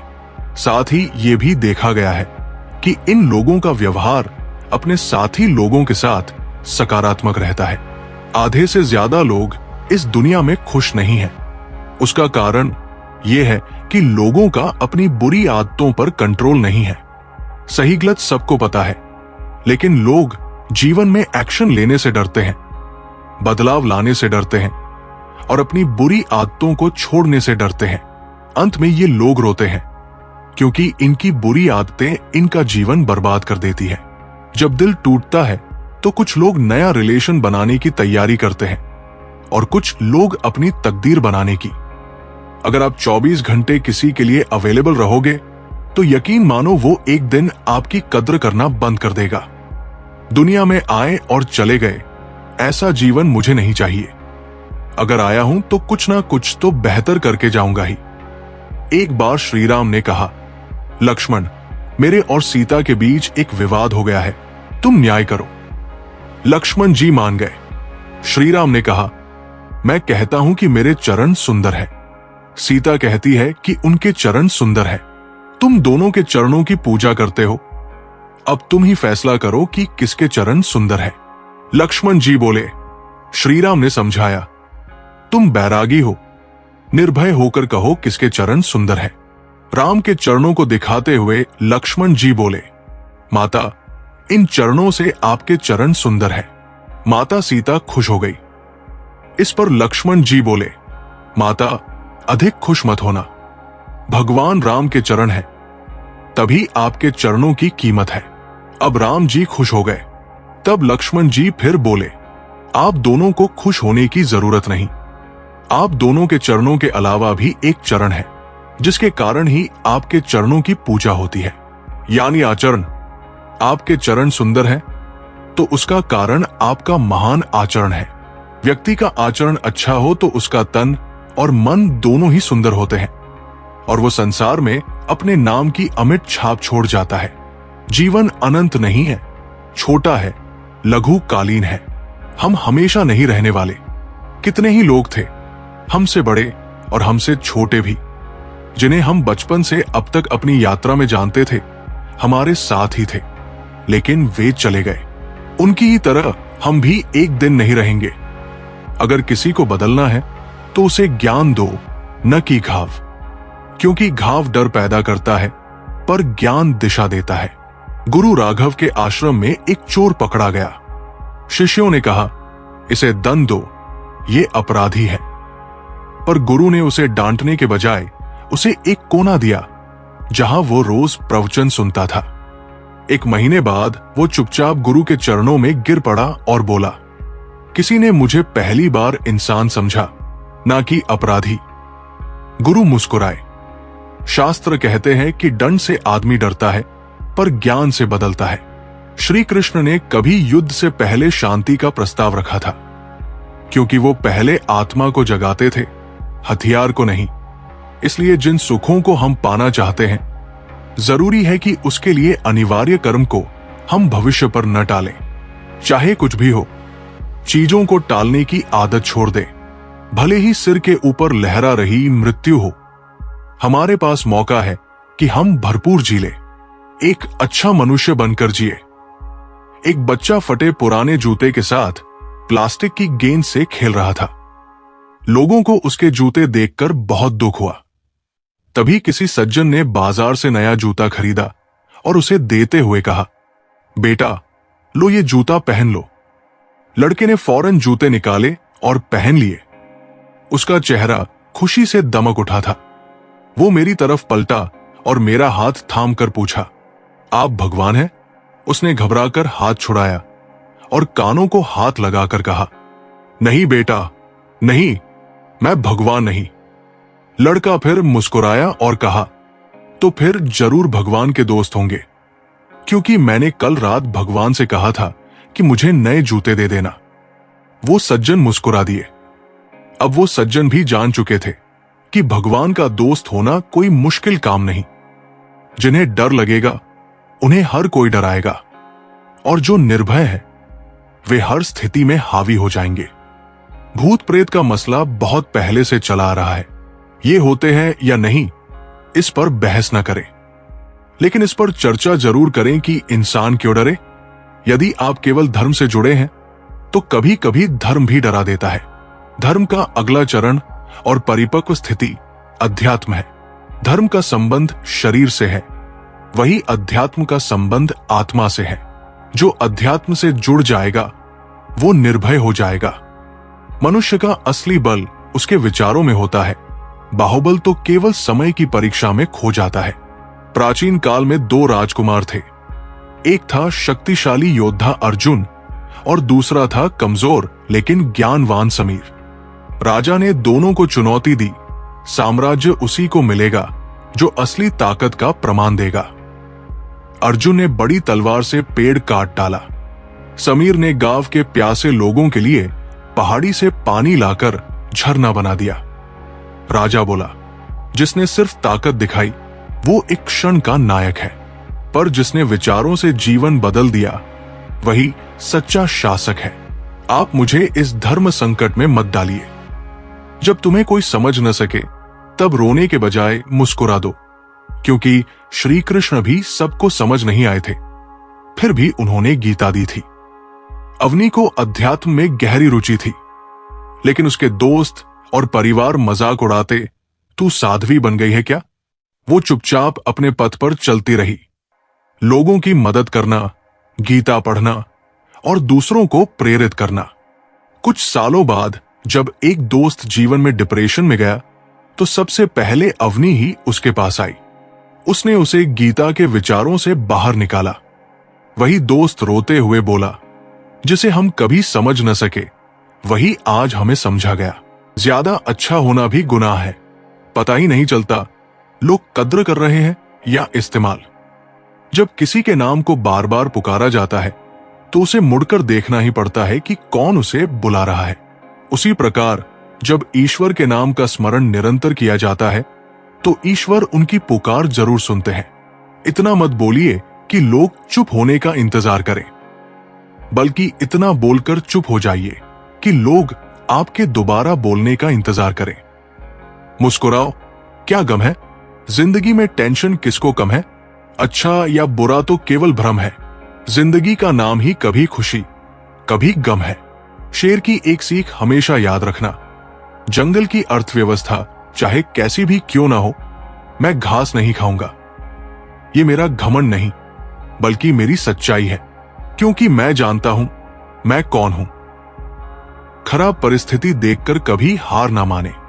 भगवान पर विश्वास रखिए और मेहनत करते रहिए, क्योंकि भगवान ने आपको जीतने के लिए भेजा है और आपको हर हाल में जीत कर दिखाना है। तोता ज्यादा बातें करता है लेकिन उड़ान छोटी भरता है। शांत रहकर बाज बादलों से भी ऊंचा उड़ता है। इससे हमें ये सीख मिलती है, ज्यादा बोलने वाले कुछ नहीं कर पाते, और जिन्हें कुछ करना होता है वे शांत रहकर लाइफ में बहुत कुछ कर जाते हैं। शेर खुद से 10 गुना बड़े और ताकतवर हाथी को मार गिराता है। हाथी की ताकत जानते हुए भी शेर का एटीट्यूड उससे कहता है, मैं हाथी को मार सकता हूं। दूसरी तरफ हाथी ताकतवर होने के बावजूद शेर को देखकर यह सोचता है, मैं इसका मुकाबला नहीं कर पाऊंगा। जंगल में शेर से ज्यादा ताकतवर जानवर मौजूद है, लेकिन फिर भी शेर ही राजा कहलाता है। शेर अपने आत्मविश्वास और लड़ने के एटीट्यूड की वजह से जंगल पर राज करता है। बाकी जानवर खुद को कमजोर और शेर को ताकतवर समझने की वजह से शेर से नहीं जीत पाते। याद रखें, अगर आप में अपने काम को लेकर ये आत्मविश्वास है कि मैं इसे कर ही लूंगा, तो आपको दुनिया की कोई भी ताकत जीतने से नहीं रोक सकती। कोई इंसान आपसे बहुत गुस्से में है तो उसे अपने ऊपर गुस्सा हो लेने दीजिए और आप उसकी गुस्से वाली बात को मत काटिए। थोड़ी देर बाद वो खुद शांत हो जाएगा। अगर वास्तव में आपकी गलती है तो सॉरी भी बोल दीजिए। अपनी गलती को स्वीकारना सीखिए। माफी मांगकर अपनी गलती को सुधारिए और अपने किए वादों को किसी भी कीमत पर मत तोड़िए, बल्कि उन्हें निभाना सीखिए। इससे समाज में आपकी अलग पहचान बनेगी। इस समय आपके अंदर ऊर्जा और ताकत का अंबार है। आप जो चाहो वो कर सकते हो। अपनी ऊर्जा, शक्ति और जोश को सही जगह पर इस्तेमाल करो, वरना बाद में पछताओगे। इस उम्र में अगर आपको लगता है कि आपकी एक गर्लफ्रेंड होनी चाहिए, तो ये बहुत गलत है। ये समय आपके टैलेंट को पहचानने और लक्ष्य को निर्धारित करने का है। इसे पहचानो, क्योंकि आज से कुछ सालों के बाद आपको इस बात से सम्मान मिलेगा कि आप क्या काम करते हो, ना कि आपके पास गर्लफ्रेंड है या नहीं। हर व्यक्ति के अंदर महान बनने का एक बीज सोया हुआ है, जिसे अगर जगा दिया जाए और काम पर लगा दिया जाए तो ये आपको उन ऊंचाइयों तक ले जाएगा जहां तक पहुंचने की आपने कभी आशा भी नहीं की होगी। बस शर्त यही है, इस सोए हुए बीज को खुद ही उठाना पड़ता है।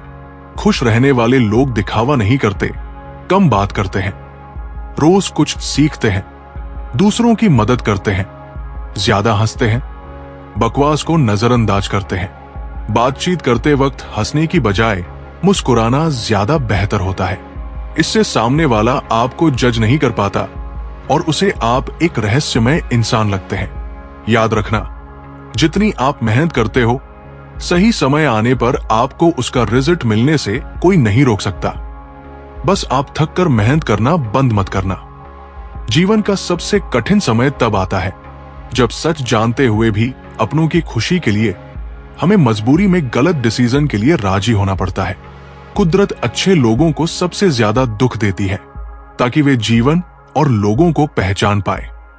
दुखी व्यक्ति साधारण जीवन से बोर हो जाता है और वहीं से फिर उसके कुछ बड़ा करने की शुरुआत होती है। अगर आप अपने दुख दूसरों से शेयर नहीं करते हैं तो समझ जाइए आपने जीवन जीना सीख लिया है, क्योंकि समझदार लोग ये जल्दी समझ जाते हैं कि दूसरों को अपना दुख बताने से कोई फायदा नहीं है। अपना दुख खुद को ही सहना पड़ता है। कोई भी आपकी मदद नहीं कर सकता। जिस तरह लोग मरे हुए व्यक्ति को कंधा देना पुण्य समझते हैं, उसी तरह यदि जिंदा इंसान को सहारा देना पुण्य समझने लगे, उस दिन हर किसी की जिंदगी आसान हो जाएगी। जब तक कोई मुकाम हासिल ना कर लो, लोगों से प्यार और इज्जत की उम्मीद मत करो। जो अपनी इज्जत नहीं करता, खुद को किसी काबिल नहीं बनाता, उसे कहीं इज्जत नहीं मिलती। मान लीजिए आप बस से कहीं जा रहे हैं और रास्ते में वह बस खराब हो गई। उसे बनने में एक दिन का वक्त लगेगा। ऐसे हाल में आप क्या करोगे? आप वहां बैठकर इंतजार करोगे? नहीं, आप दूसरी बस लोगे और वहां से उसी वक्त निकल जाओगे। उसी तरह जीवन में कोई परेशानी आने से आप एक जगह रुककर दुखी नहीं हो सकते। आपको उसे छोड़कर आगे बढ़ना ही होगा। किसी से बदला लेना है तो इतने सफल हो जाओ कि हर जगह सिर्फ आपका नाम ही चले। किसी को मारकर या लड़कर बदला लेने से बेहतर है सफल हो जाओ। वो आपको देखकर जीवन भर जलता रहेगा। चलिए अब हम आपको एक कथा सुनाते हैं, क्षमा का प्रकाश, संत और गांव की कहानी। यमुना के तट पर एक छोटा सा गांव था जिसका नाम था प्रेमनगर। ये गांव अपनी हरियाली और सादगी के लिए जाना जाता था, लेकिन गांव वालों के बीच छोटी मोटी बातों पर झगड़े भी आम थे। गांव के पास एक प्राचीन बरगद का पेड़ था जिसके नीचे एक छोटा सा आश्रम था। इस आश्रम में संत प्रेमानंद रहते थे। संत प्रेमानंद की सादगी और उनकी गहरी बातें दूर दूर तक मशहूर थी। लोग कहते थे कि उनकी एक बात मन के सारे गुस्से को शांत कर देती है। लेकिन संत जी सबसे मिलते नहीं थे, वे केवल उनसे बात करते थे जिनके मन में सच्ची प्यास होती थी। प्रेमनगर में एक युवक रहता था जिसका नाम था अर्जुन। अर्जुन 30 साल का था और गांव का सबसे कुशल लोहार था। उसकी बनाई हल, कुल्हाड़ियां और बर्तन पूरे इलाके में मशहूर थे। अर्जुन मेहनती और ईमानदार था, लेकिन उसका स्वभाव गुस्सैल था। छोटी छोटी बातों पर वो आपा खो देता था। एक बार गांव के एक व्यापारी ने उससे कम कीमत पर हल बनाने को कहा, और जब अर्जुन ने मना किया तो व्यापारी ने उसका अपमान कर दिया। अर्जुन ने गुस्से में व्यापारी को धमकी दे दी और बात इतनी बढ़ गई कि गांव में पंचायत बुलानी पड़ी। पंचायत ने अर्जुन को गांव से 1 महीने के लिए बाहर जाने की सजा दी। अर्जुन को यह सजा अपमानजनक लगी। वो सोचता था, मैंने तो कुछ गलत नहीं किया, वो व्यापारी गलत था, फिर मुझे सजा क्यों? गुस्से और दुख में वो गांव छोड़कर यमुना के किनारे भटकने लगा। एक दिन वो भटकते भटकते संत प्रेमानंद के आश्रम पहुंच गया। आश्रम में एक शांत माहौल था। कुछ शिष्य ध्यान कर रहे थे और यमुना की लहरों की आवाज हवा में गूंज रही थी। अर्जुन ने एक शिष्य से पूछा, संत जी कहाँ हैं? शिष्य ने कहा, वो यमुना के किनारे बैठे हैं, लेकिन पहले अपने मन को शांत कर लो। संत जी गुस्से से भरे मन से नहीं मिलते। अर्जुन यमुना के किनारे गया। वहां संत प्रेमानंद एक चट्टान पर बैठे थे। उनके चेहरे पर शांति थी। अर्जुन ने गुस्से से कहा, संत जी, मैं अर्जुन हूं। मुझे गांव से निकाल दिया गया है। मैंने कुछ गलत नहीं किया, फिर भी मुझे सजा मिली। ये दुनिया इतनी अन्यायी क्यों है? संत ने मुस्कुराते हुए कहा, अर्जुन बैठो। गुस्सा तुम्हारा शत्रु है और तुम उसे अपने मन में पाल रहे हो। पहले ये बताओ, तुम्हारा मन इतना भारी क्यों है? अर्जुन ने सारी बात बताई।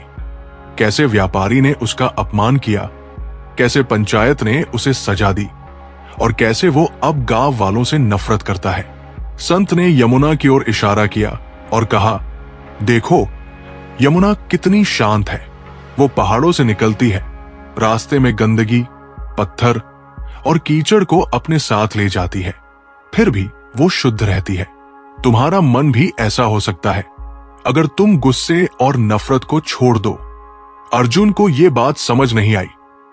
उसने कहा, संत जी, लेकिन मैं गुस्सा क्यों न करूं? उस व्यापारी ने मेरा अपमान किया। गांव वालों ने मुझ पर भरोसा नहीं किया। क्या मुझे चुप रहना चाहिए? संत ने कहा, अर्जुन, गुस्सा एक आग है जो पहले तुम्हें ही जलाती है। जब तुम गुस्सा करते हो तो तुम अपनी शांति खो देते हो। सवाल यह नहीं कि दूसरों ने क्या किया, सवाल यह है कि तुमने अपने मन को क्या सिखाया। अर्जुन ने पूछा, तो मैं अपने गुस्से को कैसे नियंत्रित करूं? मैं चाहता हूं कि मेरा मन शांत हो, लेकिन हर बार कोई ना कोई बात मुझे भड़का देती है। संत ने एक गहरी सांस ली और कहा, गुस्से को नियंत्रित करने का पहला कदम है क्षमा। जब तुम दूसरों को माफ कर देते हो तो तुम अपने मन का बोझ हल्का करते हो। क्षमा कमजोरी नहीं, बल्कि ताकत है। अर्जुन ने कहा, क्षमा? लेकिन उस व्यापारी ने मेरा अपमान किया। अगर मैं उसे माफ कर दूं तो वो और ज्यादा बिगड़ेगा।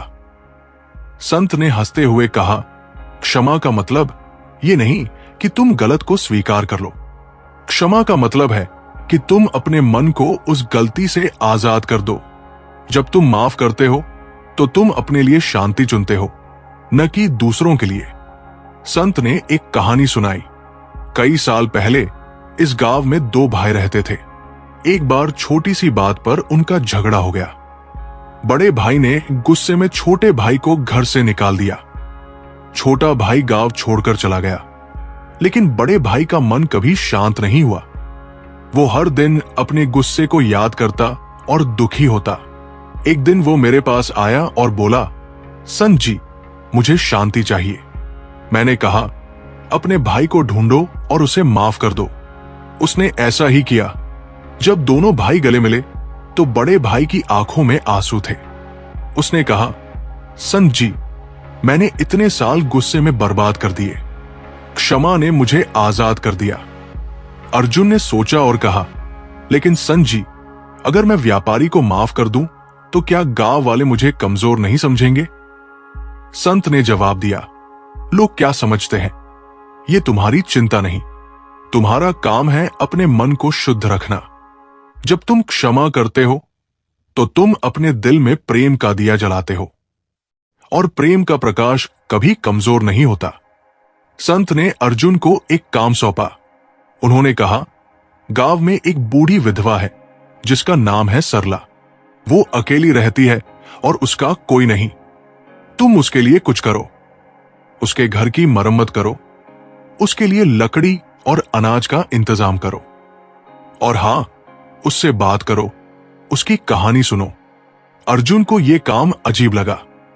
उसने सोचा, मैं तो लोहार हूं, मैं सरला के लिए क्या कर सकता हूं? लेकिन संत के कहने पर वो मान गया। उसने अपनी कमाई से कुछ पैसे बचाए और सरला के लिए अनाज, कपड़े और लकड़ी खरीदी। उसने अपने दोस्तों की मदद से सरला के टूटे फूटे घर की मरम्मत की।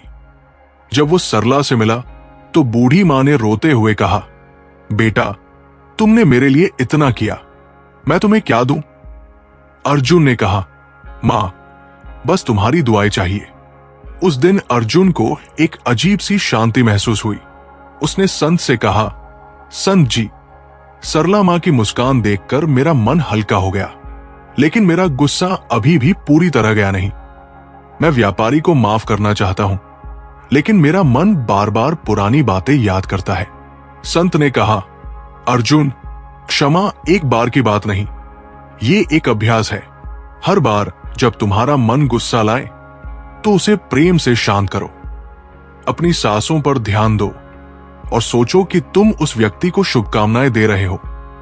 धीरे धीरे तुम्हारा मन आजाद होगा। अर्जुन ने संत की बात मानी। उसने हर दिन ध्यान करना शुरू किया। जब भी व्यापारी की बात याद आती, वो गहरी सांस लेता और मन में कहता, मैं उसे माफ करता हूं, मैं उसे शुभकामनाएं देता हूं। धीरे धीरे उसका गुस्सा कम होने लगा। एक दिन वो गांव लौटा और व्यापारी से मिला। उसने कहा, मैं तुम्हारी बात का बुरा मान गया था, लेकिन अब मैं तुम्हें माफ करता हूं। आइए हम दोबारा दोस्ती शुरू करें। व्यापारी हैरान रह गया। उसने कहा, अर्जुन, मैंने तुम्हारा अपमान किया था, मुझे माफ कर दो। दोनों ने एक दूसरे को गले लगाया और गांव वालों ने उनकी तारीफ की। अर्जुन का मन अब पूरी तरह शांत था। उसने गांव में सरला मां जैसे कई लोगों की मदद शुरू की। उसने अपने लोहार के काम को और बेहतर किया, लेकिन अब वो अपनी कमाई का एक हिस्सा गांव के गरीबों के लिए रखता था। कुछ साल बाद संत प्रेमानंद गांव आए। उन्होंने अर्जुन को गांव वालों के साथ हंसते मुस्कुराते देखा। उन्होंने कहा, अर्जुन, तुमने क्षमा का प्रकाश जलाया। तुमने न केवल अपना जीवन बदला, बल्कि गांव को भी प्रेम का संदेश दिया। अर्जुन ने संत के चरण छुए और कहा, संत जी, ये सब आपकी कृपा से हुआ। सीख, ये कहानी हमें सिखाती है कि क्षमा एक ताकत है जो हमें गुस्से और नफरत से आजाद करती है। प्रेम और सेवा के माध्यम से हम अपने मन को शुद्ध कर सकते हैं। सच्चा सुख दूसरों के लिए जीने और अपने दिल में प्रेम का दिया जलाने में है। हर प्रश्न का उत्तर तुम्हारे भीतर ही है। श्री कृष्ण ने अर्जुन को बाहर नहीं, बल्कि भीतर की ओर देखने को कहा। तुम्हारे सारे सवाल, क्या करूं, कैसे करूं, इनका जवाब तुम्हारे मन की गहराइयों में है। खामोशी में बैठो और सुनो। वो कृष्ण तुम्हारे भीतर ही तुम्हें रास्ता दिखाएगा। जिंदगी एक पतझड़ है और तुम उसका हरा पत्ता। जब सारी दुनिया सूखे पत्तों की तरह बिखर रही हो और हवाएं ठंडी हो जाए, तब भी तुम वो पत्ता हो जो अपनी हरियाली नहीं छोड़ता। जिंदगी की हर सर्दी तुम्हें आजमाएगी, हर तूफान तुम्हें झकझोरेगा, मगर तुम्हारी जड़ों में हिम्मत है। तुम्हारे भीतर एक नया बसंत। हर बार जब तुम गिरने को हो, अपनी जड़ों को याद करो। वो सपने, वो इरादे जो तुम्हें मजबूत बनाते हैं। हार मत मानो, क्योंकि तुम वो पत्ता हो जो पतझड़ में भी वसंत की कहानी कहता है। जीवन वो रास है जिसमें हर पल नाचना है। श्री कृष्ण का रास जीवन का उत्सव था। तुम्हारी जिंदगी भी ऐसा ही रास है। सुख आए तो हंसकर नाचो, दुख आए तो धैर्य से थिरको। हर पल को कृष्ण की तरह जियो, निश्चिंत, प्रेम से भरा और आत्मविश्वास से सजा, क्योंकि ये राज तुम्हारा है और इसे तुम्हें ही सजाना है। विश्वास वो कवच है जो हर वार को रोकता है। कृष्ण ने अर्जुन को विश्वास की ताकत दी। जब दुनिया तुम्हें शक के तीरों से घायल करे तो अपने विश्वास का कवच पहनो। खुद पर, अपने कर्म पर, अपने ईश्वर पर भरोसा रखो। ये कवच तुम्हें हर जंग में बचाएगा। सपने वो आकाश है जिनकी कोई सीमा नहीं। सपने वो अनंत आसमान है जहां सितारे तुम्हारे इंतजार में टिमटिमाते हैं। मगर इस आकाश तक पहुंचने के लिए तुम्हें पंख चाहिए, मेहनत के, धैर्य के और विश्वास के। रास्ते में बादल आएंगे जो तुम्हें डराएंगे, बारिश होगी जो तुम्हें भिगोएगी, मगर याद रखो, हर बादल के पीछे एक साफ आसमान है। अपने पंखों को फैलाओ और उड़ो, क्योंकि जो सपनों के आकाश को छू लेता है वो दुनिया को अपनी चमक दिखा देता है। दुख वो नदी है जो तुम्हें साफ करती है। जिंदगी में दुख आएगा, जैसे नदी का पानी किनारों को तराशता है। वो तुम्हें डुबोएगा, तुम्हें बहाएगा, मगर वो तुम्हें टूटने नहीं देगा।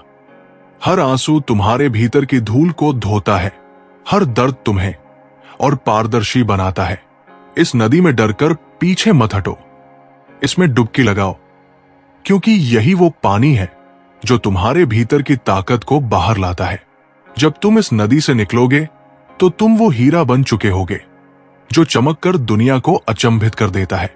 मन की शांति ही असली धन है। कृष्ण की बंसी शांति की धुन बजाती थी। दुनिया के खजाने तुम्हें सुख दे सकते हैं, मगर शांति सिर्फ तुम्हारा मन देता है। जब तुम अपने कर्म में, अपने विश्वास में डूब जाते हो तो वो शांति तुम्हें मिलती है जो किसी खजाने से नहीं खरीदी जा सकती। संकल्प वो तीर है जो लक्ष्य को भेदता है। जैसे अर्जुन ने कृष्ण की सलाह पर लक्ष्य साधा, वैसे ही तुम्हारा संकल्प तुम्हारा तीर है। जब मन में दृढ़ता हो तो कोई रुकावट तुम्हें रोक नहीं सकती। अपने लक्ष्य पर नजर रखो और संकल्प की कमान खींचो, वो तीर मंजिल को जरूर भेदेगा। जिंदगी एक धुन है जिसे तुम्हारा दिल गाता है। ये धुन कभी मधुर होगी, कभी उदास, कभी इसमें हंसी की सरगम होगी, कभी दर्द की तान, मगर ये धुन कभी रुकती नहीं। दुनिया की चीखें इसे दबाने की कोशिश करेंगी, मगर तुम अपने दिल की आवाज को सुनो। वो तुम्हें बताएगी कि अगला सुर क्या है। हर कदम पर, हर मोड़ पर इस धुन को गाते रहो, क्योंकि ये वो गीत है जो सिर्फ तुम्हारा है। इसे इतना खूबसूरत बनाओ कि सारी कायनात तुम्हारे साथ गुनगुनाए। वक्त वो सागर है जिसमें हर लहर एक कहानी कहती है। वक्त का सागर अनंत है और इसकी हर लहर तुम्हारे लिए एक नया सबक लाती है। कभी ये लहरें तुम्हें ऊंचा उठाएंगी, कभी तुम्हें गहराइयों में ले जाएंगी, मगर हर लहर में एक कहानी छुपी है। उसे सुनो। जो पल बीत गए वो तुम्हारी ताकत बन गए। जो पल सामने है वो तुम्हारी मंजिल की ओर ले जाएंगे। इस सागर में तैरते रहो, क्योंकि जो वक्त की लहरों को समझ लेता है वो जिंदगी की हर जंग जीत लेता है। हार वो आंधी है जो तुम्हें नए रास्ते दिखाती है। जब हार तुम्हारे दरवाजे पर दस्तक देती है तो वो तुम्हें तोड़ने नहीं बल्कि तराशने आती है। वो आंधी बनकर तुम्हारे पुराने रास्तों को उड़ा ले जाती है ताकि तुम नए रास्ते देख सको। हर बार जब तुम गिरते हो वो तुम्हें एक नया सबक देती है। उसे गले लगाओ। वो निराशा, वो खामोशी, वो खालीपन, ये सब तुम्हें और मजबूत बनाते हैं। हार से डरो मत, क्योंकि वो तुम्हें वो रास्ता दिखाएगी जो तुमने पहले कभी नहीं देखा। खुशी वो बूंद है जो बारिश में भी चमकती है। जिंदगी की बारिश में कई बूंदें होंगी, कुछ ठंडी, कुछ भारी, मगर खुशी वो बूंद है जो सूरज की किरणों में चमकती है। वो उस पल में है जब तुम किसी के लिए कुछ करते हो। वो उस मुस्कान में है जो तुम्हारी मेहनत की गवाही देती है। वो उस खामोशी में है जब तुम अपने आप से कहते हो, मैंने अच्छा किया। इस बूंद को पकड़ो, इसे संजो क्योंकि यही वो चमक है जो तुम्हारी जिंदगी को इंद्रधनुष से भर देती है। जिंदगी एक कविता है जिसका हर छंद तुम्हारी कहानी है। इस कविता के बोल कभी आसान नहीं होते। इसमें सवाल है, उलझने हैं और कभी कभी खामोशी भी, मगर यही तो इसकी खूबसूरती है। हर छंद तुम्हारी हिम्मत, तुम्हारे सपने, तुम्हारी जीत को बयान करता है। जब शब्द कम पड़ जाएं और लय टूटने लगे तब भी लिखते रहो, क्योंकि ये कविता अधूरी नहीं छूटती। तुम्हारे भीतर वो स्याही है जो इस कविता को पूरा करेगी। इसे लिखो और दुनिया को सुनाओ। खुद की खोज वो दीपक है जो अंधेरे में भी जलता है। जिंदगी में कई बार तुम खो जाओगे, सवाल तुम्हें घेर लेंगे और रास्ते धुंधले हो जाएंगे, मगर अपने भीतर के उस दीपक को जलाए रखो। वो तुम्हारी ताकत है, तुम्हारा विश्वास है।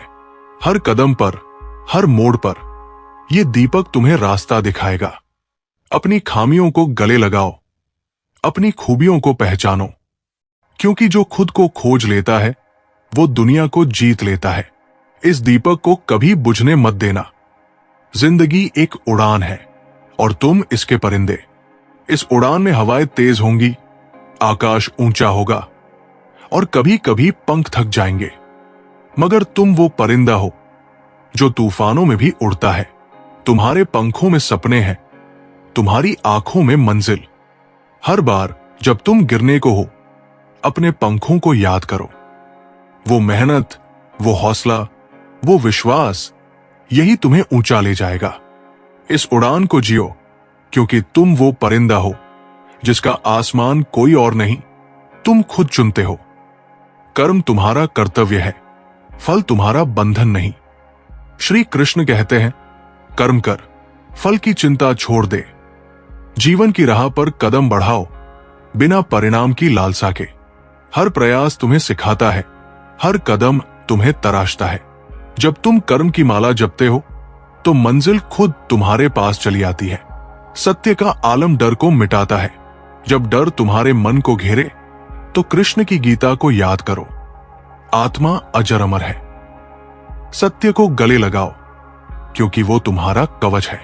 जो सत्य की राह पर चलता है वो डर की परछाई से कभी नहीं डगमगाता। प्रेम वो बंसी है जो बिना बोले बुलाती है। कृष्ण का प्रेम गोपियों को बांध लेता था बिना शब्दों के। तुम भी अपने कर्म में प्रेम भरो।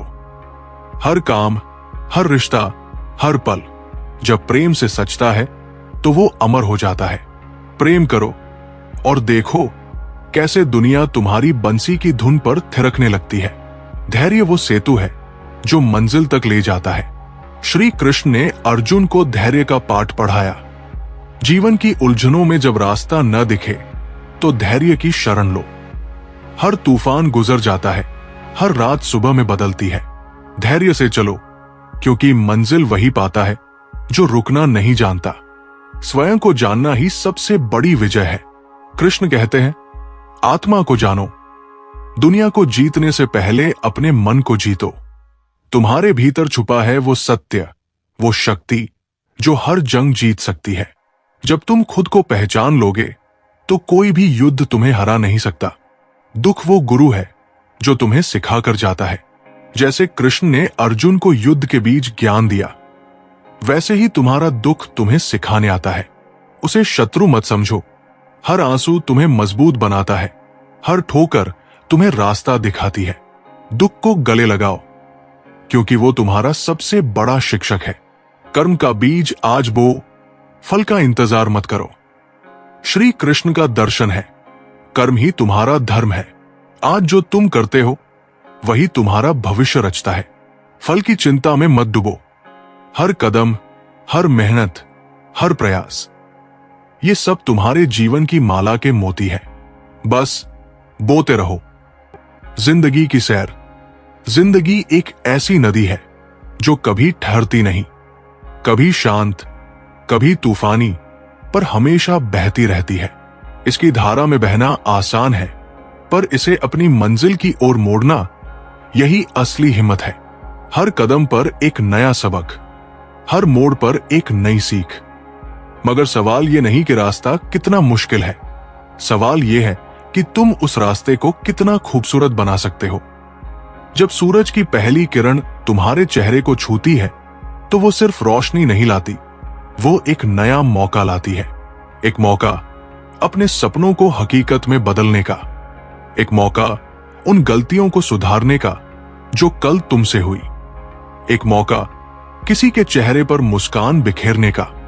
मगर कितने लोग इस किरण की कीमत समझते हैं? हम अक्सर उसे साधारण समझकर अनदेखा कर देते हैं, जबकि यही किरण हमें बता रही होती है कि हर सुबह एक नई शुरुआत है। सपने वो बीज है जो तुम्हारे दिल की जमीन में बोए जाते हैं, मगर बीज को पेड़ बनने के लिए धूप चाहिए, पानी चाहिए और सबसे ज्यादा धैर्य चाहिए। लोग सपनों को इसलिए छोड़ देते हैं क्योंकि उन्हें लगता है कि फल तुरंत मिलेगा। लेकिन याद रखो, जो पेड़ सबसे ऊंचे होते हैं उनकी जड़ें सबसे गहरी होती है। अपनी मेहनत से अपनी जड़ों को मजबूत करो, क्योंकि तूफान आएंगे पर जो गहरे बंधे हैं वही डटकर खड़े रहते हैं। जिंदगी में कई बार ऐसा लगता है कि सब कुछ रुक गया है, न कोई राह दिखती है, न कोई उम्मीद।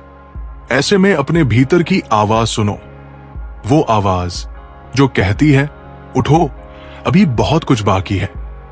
यह आवाज तुम्हारा सबसे बड़ा साथी है, यह तुम्हारा विश्वास है, तुम्हारी आत्मा की पुकार है।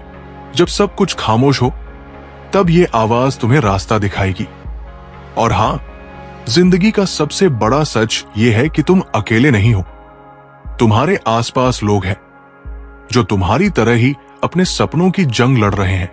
उनकी हिम्मत को देखो, उनकी कहानियों को सुनो। किसी की मुस्कान में छुपा दर्द, किसी की मेहनत में छुपी उम्मीद, ये सब तुम्हें सिखाएगा कि तुम्हारा सफर कितना अनमोल है। किसी का हाथ थामो, किसी को हौसला दो, क्योंकि जब तुम दूसरों को उठाते हो तो तुम खुद भी ऊंचे उठते हो। खामोशी की ताकत। जिंदगी में शोर बहुत है, मगर सच्चाई खामोशी में बसती है। जब तुम अकेले बैठकर अपने दिल की सुनते हो तब तुम्हें वो जवाब मिलते हैं जो दुनिया के शोर में कभी नहीं मिल सकते। हर दिन कुछ पल चुराओ और अपनी आत्मा से बात करो। वो तुम्हें बताएगी कि तुम कौन हो और तुम्हारा रास्ता क्या है। नाकामी का रंग। नाकामी कोई अंत नहीं, बल्कि एक नया रंग है जो तुम्हारी जिंदगी की तस्वीर को और खूबसूरत बनाता है। हर बार जब तुम गिरते हो तुम एक नई सीख लेकर उठते हो। नाकामी को डर नहीं, दोस्त बनाओ, क्योंकि वही तुम्हें सिखाएगी कि जीत का असली मजा क्या है। सपनों का पीछा। सपने वो तारे हैं जो रात के अंधेरे में चमकते हैं। वो दूर लग सकते हैं पर असल में वो तुम्हारे भीतर ही है। हर कदम जो तुम उनकी ओर बढ़ाते हो वो तुम्हें न सिर्फ मंजिल के करीब लाता है, बल्कि तुम्हें एक बेहतर इंसान बनाता है। वक्त की कीमत। वक्त एक ऐसा धन है जो हर किसी को बराबर मिलता है, मगर कोई उसे जोड़ता है तो कोई बिखेर देता है। हर पल को गिनो, हर पल को जियो, क्योंकि जो आज है वो कल नहीं होगा, और जो तुम आज कर सकते हो वो कल सिर्फ एक अफसोस बनकर रह जाएगा। प्यार का आलम। जिंदगी का सबसे बड़ा खजाना है प्यार, न सिर्फ दूसरों से बल्कि खुद से भी। जब तुम खुद को प्यार करते हो तब तुम दूसरों को भी बिना शर्त प्यार दे पाते हो। यह प्यार ही है जो दुनिया को रोशन करता है। जिंदगी एक तारों भरी रात है और तुम उसका सबसे चमकीला सितारा। जब आसमान पर साए छा जाए और रास्ते खो जाए तो अपने दिल की रोशनी को देखो, वो सितारा जो अंधेरे में भी टिमटिमाता है। जिंदगी की हर रात तुम्हें आजमाएगी, हर तूफान तुम्हें झकझोरेगा, मगर तुम वो चमक हो जो रात को भी दिन बना देती है। अपने सपनों को पंख दो, अपनी हिम्मत को आग, क्योंकि जब तुम चमकोगे तो सारी कायनात तुम्हारी कहानी को सलाम करेगी। अपनी चमक को कभी फीका न पड़ने देना। सपने वो नदियां हैं जो पत्थरों को चीरकर रास्ता बनाती है। सपने आसान नहीं होते, वो उन पहाड़ों की तरह हैं जो आसमान छूते हैं और उन नदियों की तरह जो चट्टानों से टकराती है, मगर यही तो उनकी ताकत है। हर रुकावट, हर मुश्किल तुम्हें और मजबूत बनाती है। अपने सपनों की धारा को बहने दो। मेहनत का पानी, धैर्य की गहराई और हौसले की ताकत, यही उसे मंजिल तक ले जाएगी। जब तुम थक जाओ तो रुक कर देखो, वो नदी कितनी दूर आ चुकी है। बस एक और कदम और तुम मंजिल को गले लगाओगे। दर्द वो मिट्टी है जिसमें हिम्मत के फूल खिलते हैं। जिंदगी की राह में दर्द आएगा, जैसे बारिश बिना बुलाए आती है। वो तुम्हें भिगोएगा, ठंडक देगा और कभी कभी तुम्हें ठिठुरने पर मजबूर करेगा। मगर यही दर्द तुम्हारी मिट्टी को उपजाऊ बनाता है। हर आंसू एक बीज है, हर ठोकर एक सबक। उस मिट्टी में हिम्मत बो और देखो कैसे वो फूल बनकर खिलता है। तुम वो बगीचा हो जो तूफानों में भी हरा रहता है। अपने दर्द को गले लगाओ, क्योंकि वही तुम्हें तुम बनाता है। जिंदगी एक गूंज है जो तुम्हारी आवाज लौटाती है। तुम जो बोलते हो, जो सोचते हो, जो करते हो, जिंदगी उसका जवाब देती है। अगर तुम हिम्मत की आवाज बुलंद करोगे तो जिंदगी तुम्हें जीत की गूंज सुनाएगी। अगर तुम डर की फुसफुसाहट में खो जाओगे तो वो तुम्हें शक की गूंज लौटाएगी। अपनी आवाज को चुनो। हर सुबह, हर कदम, हर सपने में वो आवाज बुलंद करो जो कहती है मैं कर सकता हूं। क्योंकि ये गूंज सिर्फ तुम्हारी नहीं, पूरी कायनात की कहानी बदल सकती है। वक्त वो चित्रकार है जो तुम्हारी तस्वीर बनाता है। वक्त की तूलिका कभी रंग भरती है, कभी साये गढ़ती है। वो तुम्हारी हंसी को उकेरता है और तुम्हारे आंसुओं को छिपाता है। मगर ये तस्वीर तुम्हारी है। हर पल जो तुम जीते हो वो इस चित्र में एक नया रंग जोड़ता है। इसे बेकार मत जाने दो। हर सुबह, हर रात अपने रंग चुनो। हिम्मत का लाल, धैर्य का नीला और प्यार का हरा। जब ये तस्वीर पूरी होगी तो दुनिया देखेगी कि तुमने कितना खूबसूरत कैनवास बनाया। जय श्री राधे कृष्णा मित्रों, अब हमारी ये वीडियो यहीं पर खत्म होती है। अगर आप हमारे चैनल पर पहली बार आए हो तो चैनल को सब्सक्राइब, वीडियो को लाइक और कमेंट में जय श्री राधे कृष्णा लिखना मत भूलना। मिलते हैं एक नई वीडियो में। धन्यवाद।